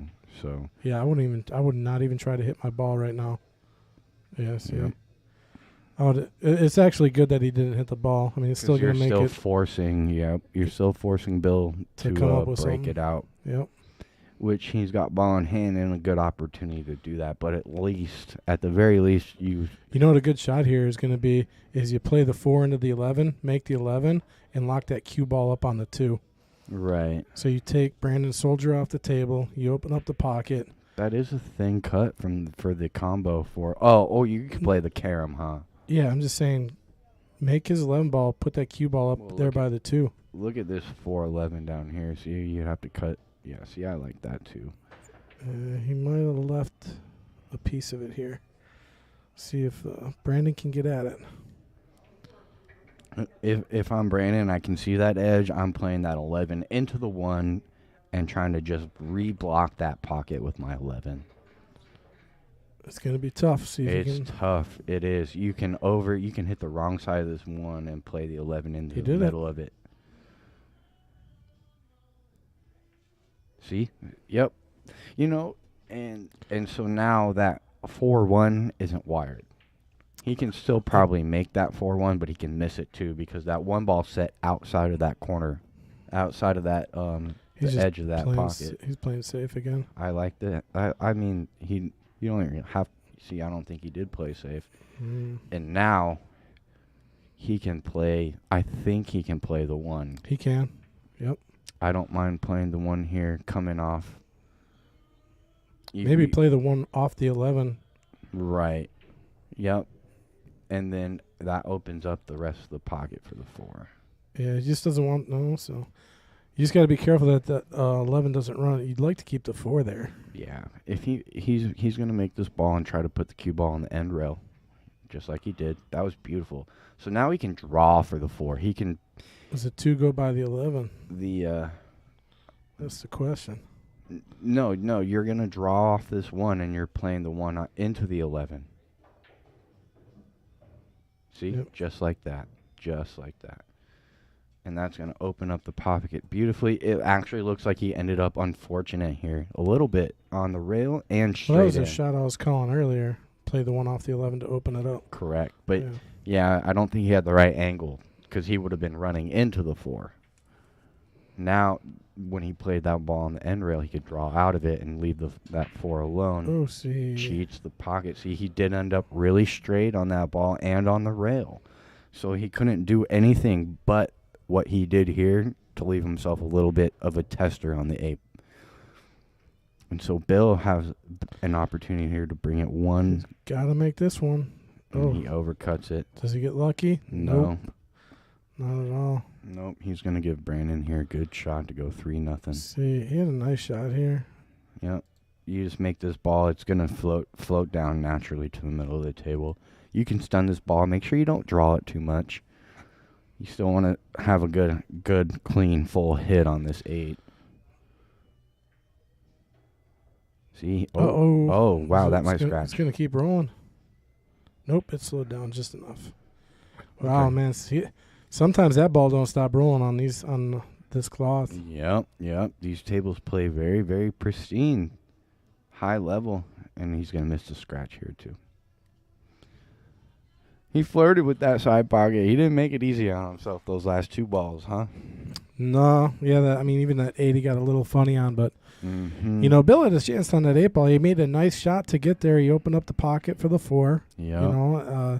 He just left himself a little straight and then wasn't really able to get a Yeah, it was pretty unfortunate to go off of the 11 and then draw that cue ball back to the end or back to that side rail and end up kind of glued.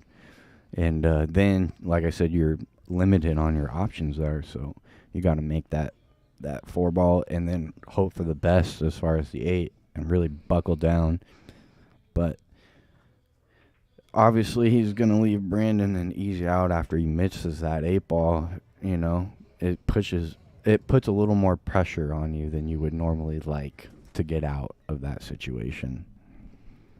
And that's going to make it 3-0 Brandon. He's rolling here. See where he's breaking. He's going straight at it. Yep. Yep. He's going to hit it mid-ball. Middle of the ball. Trying to squat the cue ball in the middle here. Cue ball. Nice control on the cue ball. Right there in the center of the table. And he is going to make a ball. So that's probably the best break I have seen all day out of anybody. And he's got options here. He can make the 12 to start with the stripes. He can make the 4 down table to start with the solids. Those are both easy shots. You can make the 1 if he wants to start with solids. I like the solids for some reason. Me too. The only problem with the solids is that 4 ball. I'm not sure if you can make it. Oh, the 4? You can make that right now. No. Oh, the 2 or ball? is that the 2? The 2-10. Ball. That's tied up a little bit. I think that's good. You might be able to cut that ball. And if you can look at it and know that you got some confidence in that ball that it goes, maybe definitely like in solids. Yeah, maybe just to be sure. Yeah, take stripes here because that 2 is a little close to 10. If he's got the 2, is he looking at it? Yeah, he's going to take solids. Starting with 1. Yeah, I like the solids, but Me too. The 2 is a little funny. It's just a little bit funny, and so we'll see how he gets to that ball. He could get to it right now if he wants. I don't see an obvious pocket other than that really, really close shot where you're cutting both those balls at the same time.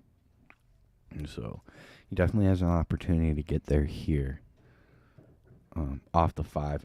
I mean, really, it's close enough to where he might be able to shoot it now. Yeah, actually, he's probably not going to get much better of a look than he would have right now. Wow. We don't expect that miss out of it.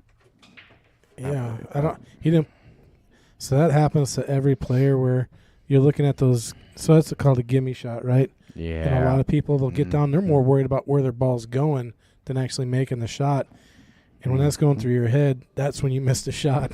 Yeah. Even the give-me's, It's a simple take your eye off the ball. You're focused on too much at that point. And that's how you know that 2 ball is kind of a problem ball.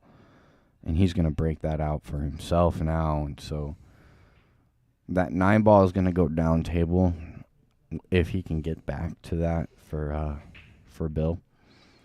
He could take the 9 on the side too. You're right. I would take that right now. Yeah, honestly. 9 on the side goes right to the 12.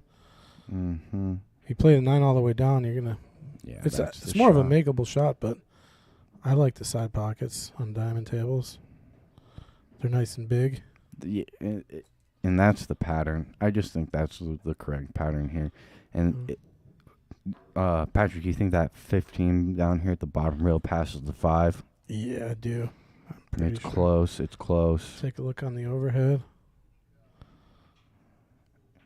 Ooh, it is close. It's close, but I think you're right.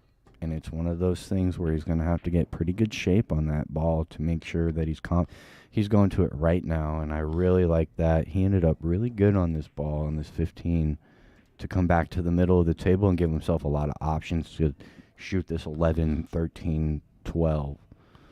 You just cream this ball in, focus on getting it past the 5. Oh, it touched the 5, but it did go. He just slid it past the 5. It did touch, though. It was never easy. Yeah, he got a little more angle than I would have liked, but he did have a good angle to move that cue ball back to give himself another shot. Problem with this 11 ball, when you're cutting something this thin, you really lose control of the cue ball, so he's got to play really, really controlled speed here if he wants to get either on his 13 or on his 10. Either or is very, very controlled speed here. I definitely agree. I personally like playing for the for that 10 ball by the 8 just because it lets you let your stroke out a little bit. There he hit a little fat. Larry Dasso says, I see a hill match.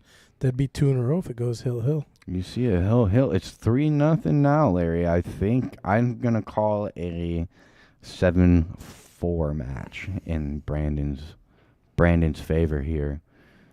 And Bill just made kind of a mistake there to give Brandon an opportunity again. We'll see if he's able. If he goes up 4-0 here, I'm definitely going to call a 7-4, 7-3 match. Yeah. But well, it's pretty good looking table here for Brandon. I don't see any issues here. Right. He's just going to have to bear down and focus, make sure he doesn't make any silly mistakes. Ooh, that was a mistake. And that's a rattle. Didn't leave an easy table for Bill, though. I mean, this 10 ball is kind of in trouble because of the 2. So. Now he cut that pocket off. You might even consider the bank. Yeah. The bank right now. I don't know if I mean, it's risky. It's risky. That's gotta risk it for the biscuit, though. That's how you get out, right? If he makes that ball, he really significantly increases chances to get out of the rack. I don't know if he has this 11. He's looking at the 11. This is dangerous here. It goes. Yeah, I think it goes. It does go. It does. That's a good shot. But with angle to get on the 10. Well, you know what? Yep, that 10 is going to go by that 3 ball in the side pocket. I'd be. This is so touchy, though. I would try to put a lot of top, maybe see if I can push the 10 towards the pocket. Hit the 8, push the 10 go towards. Into the 8 ball. That is genius. Yeah, but don't even mind going into the 8 ball. You gotta put a lot of top on this here, though. Well, he missed the 8. He might even make that 10 ball right now. He did make. Look at that. Hey, we call that a trick shot here on the open stream. You know, that's killing 2 birds with 1 stone and coming out clean. Ooh, that was a good shot. I can't believe it. You know, that was a great shot, but I gotta say, you're real fortunate making that ball and coming out like you did. Yeah. There's so many different ways. You almost don't even want that 10 to go. You know, you're kind of using that as your next ball, but. And if you're going into the 8 ball, like you said, looking at that replay, it looks like that 8-10 is wired. Where if you hit that ball too hard, you're making that 10 ball in the corner, in the top right corner. Yeah, I don't know if it's wired. The thing is, you got to just make sure you're not getting hooked. Or funny stuff can happen when you're running into balls and moving the furniture around. Exactly, and I mean, there's no way that 10 ball was wired in the side. Yeah. You're not predicting that one, so no, not at all. For that to go and end up just coming out real clean on the 8, that's a real good confidence boost for Bill to come back in here and make it a close match. Yeah, so getting back on the board, so we got 3-1, race to 7. That was a big one. This one's a big one too, but that one was a big one. Yeah, 4-0 seems a little defeating on a race to 7, but 3-1 is very manageable. Now you're back in it. Now you take it 2 games at a time. If you split 2 games right here, you're still in pretty decent shape. 5-2, you're okay, but you're still taking it 2 games at a time. Larry Dawson was bringing up something pretty big in the pool world. The Turning Stone Classic is going on right now, big Yep. tournament. Shaw being the killer of that tournament. I mean, He owns it. I think he's won it like 9 times. Yeah, He's there every cleaning house. But he was playing Skylar Woodward today. I think in the hot seat or something. He was down 5-0, but Sky came back and took it down 9-7. Oh, so wow. That's pretty cool. It's big news. I love to hear it when Sky. I love when the Americans come back and put it on the Europeans, man. And Sky, man, he's such a pressure player. I mean, he's always key in the Moscone Cup. I mean, he has some big wins this year. Mm-hmm. I mean, very pressure player. He's fun to watch. Oh, yeah. And his demeanor is so relaxed, too. You know, he seems like no matter how big the moment is, he's just there to have fun, enjoy the game, enjoy his opportunities. I've seen twice now. And one was at the Moscone Cup. He was playing Scotch doubles with SVB, Shane Van Boen, arguably the best player in the world, right? And, he calls him over. You get a coach. And, he's like, Shane, what do you think? Because Shane left him tough, Mm-hmm. Yep. And like there was 50-yard line. There was a bank shot, but the ball had to go in between 2 other balls. Yeah. And it was there might have been an atom between each ball. And Shane's telling him, no, don't even try this. It's ridiculous. Play this. And Sky looked right at him and said, I'm going for it. I'm making it. And he drills it. It was like, and then Shane just laughed. He was like, hey, good shot. So cool to see. It's like, yeah, exactly. Sky, he can pull some of those shots. And another good shot that Sky hits is when the object ball is, near the side pocket and he's got to cut it down the rail. He cuts the ball on the rail. One of the best I've ever seen. Well, back, I guess, to the pool match. We're getting we're talking about other players. We got Brandon here trying to complete the run on the solids, but just worked himself into a bit of a bind here. He's going to really just have to play to hit a ball and find a way to get safe. Skylar Woodward would probably just bank this ball in somehow. Honestly, I'm looking. I don't see much. I don't see anything. I mean, he's playing the solid, so that 8 ball's really cutting off all of his options other than the 3. I mean, he's got the 1 rail kick. He's got to use a little bit of spin to come back to the 3. I mean, that's a possible shot, but I'm playing safe here. I'm trying to get between the 11, 12, or that 10 in the middle of the table and put him just down table between all the stripes. It's going to be tough for him to get safe here. We'll see. Yep. If you can get between that 11, 12 in the middle of the table. See, you're giving away the 9 here, and that's going to open up a lot of opportunities. Now, obviously, as a stripes, you got the cluster of the 15, 10, 11 over here. Yeah, Stripes got control of the table right now, but there's still a problem with the out. 8 ball. Yeah, I don't see an out. I mean, Solid's got nothing but trouble with that 6 ball. I mean, you could play the 6 ball short side all the way down. I'd actually try to run into the pack here. A little bit of top spin, come off this rail into that pack. Yeah, I just don't shooting the solid your stripes. Yep, I yeah, agree. I don't like where. See, I would have rolled it right into that and busted that up. Because then you got at least an insurance ball in the 13 past the 8. He's got the combo though, so maybe this play was actually better. That Actually, the way he played it, probably the safer. He probably played better it out. correctly. Yeah, so now your only issue is that 14 ball doesn't go in that side pocket. So you got that 14, 12, 13 to cluster. 14 goes past the 8 though, so probably get on that right now if he wants. He chooses not to. He'll play the 13 here and roll forward. If 14 goes in the side, it goes down. There's a lot of places for the 14 to go. Yeah, in the left side, correct. So I'm playing this 13 right now going forward. And that gives you all the options in the world. He even stunned over. Yeah, I got the 14 right now. Yep. And so that's going to lead to this 10 ball. The 12 ball does not pass the 3. See, I'm a draw player, so I'm drawing this just to get on my 12. There's a few different ways to play this. You could play up to Are the you 10. playing in the corner? Nope. 14 ball? I'm just drawing the 14. I'm drawing off the 14, coming back and taking the 12 in the side. Yeah. So the 14 goes in the bottom left corner. Yeah. Yep.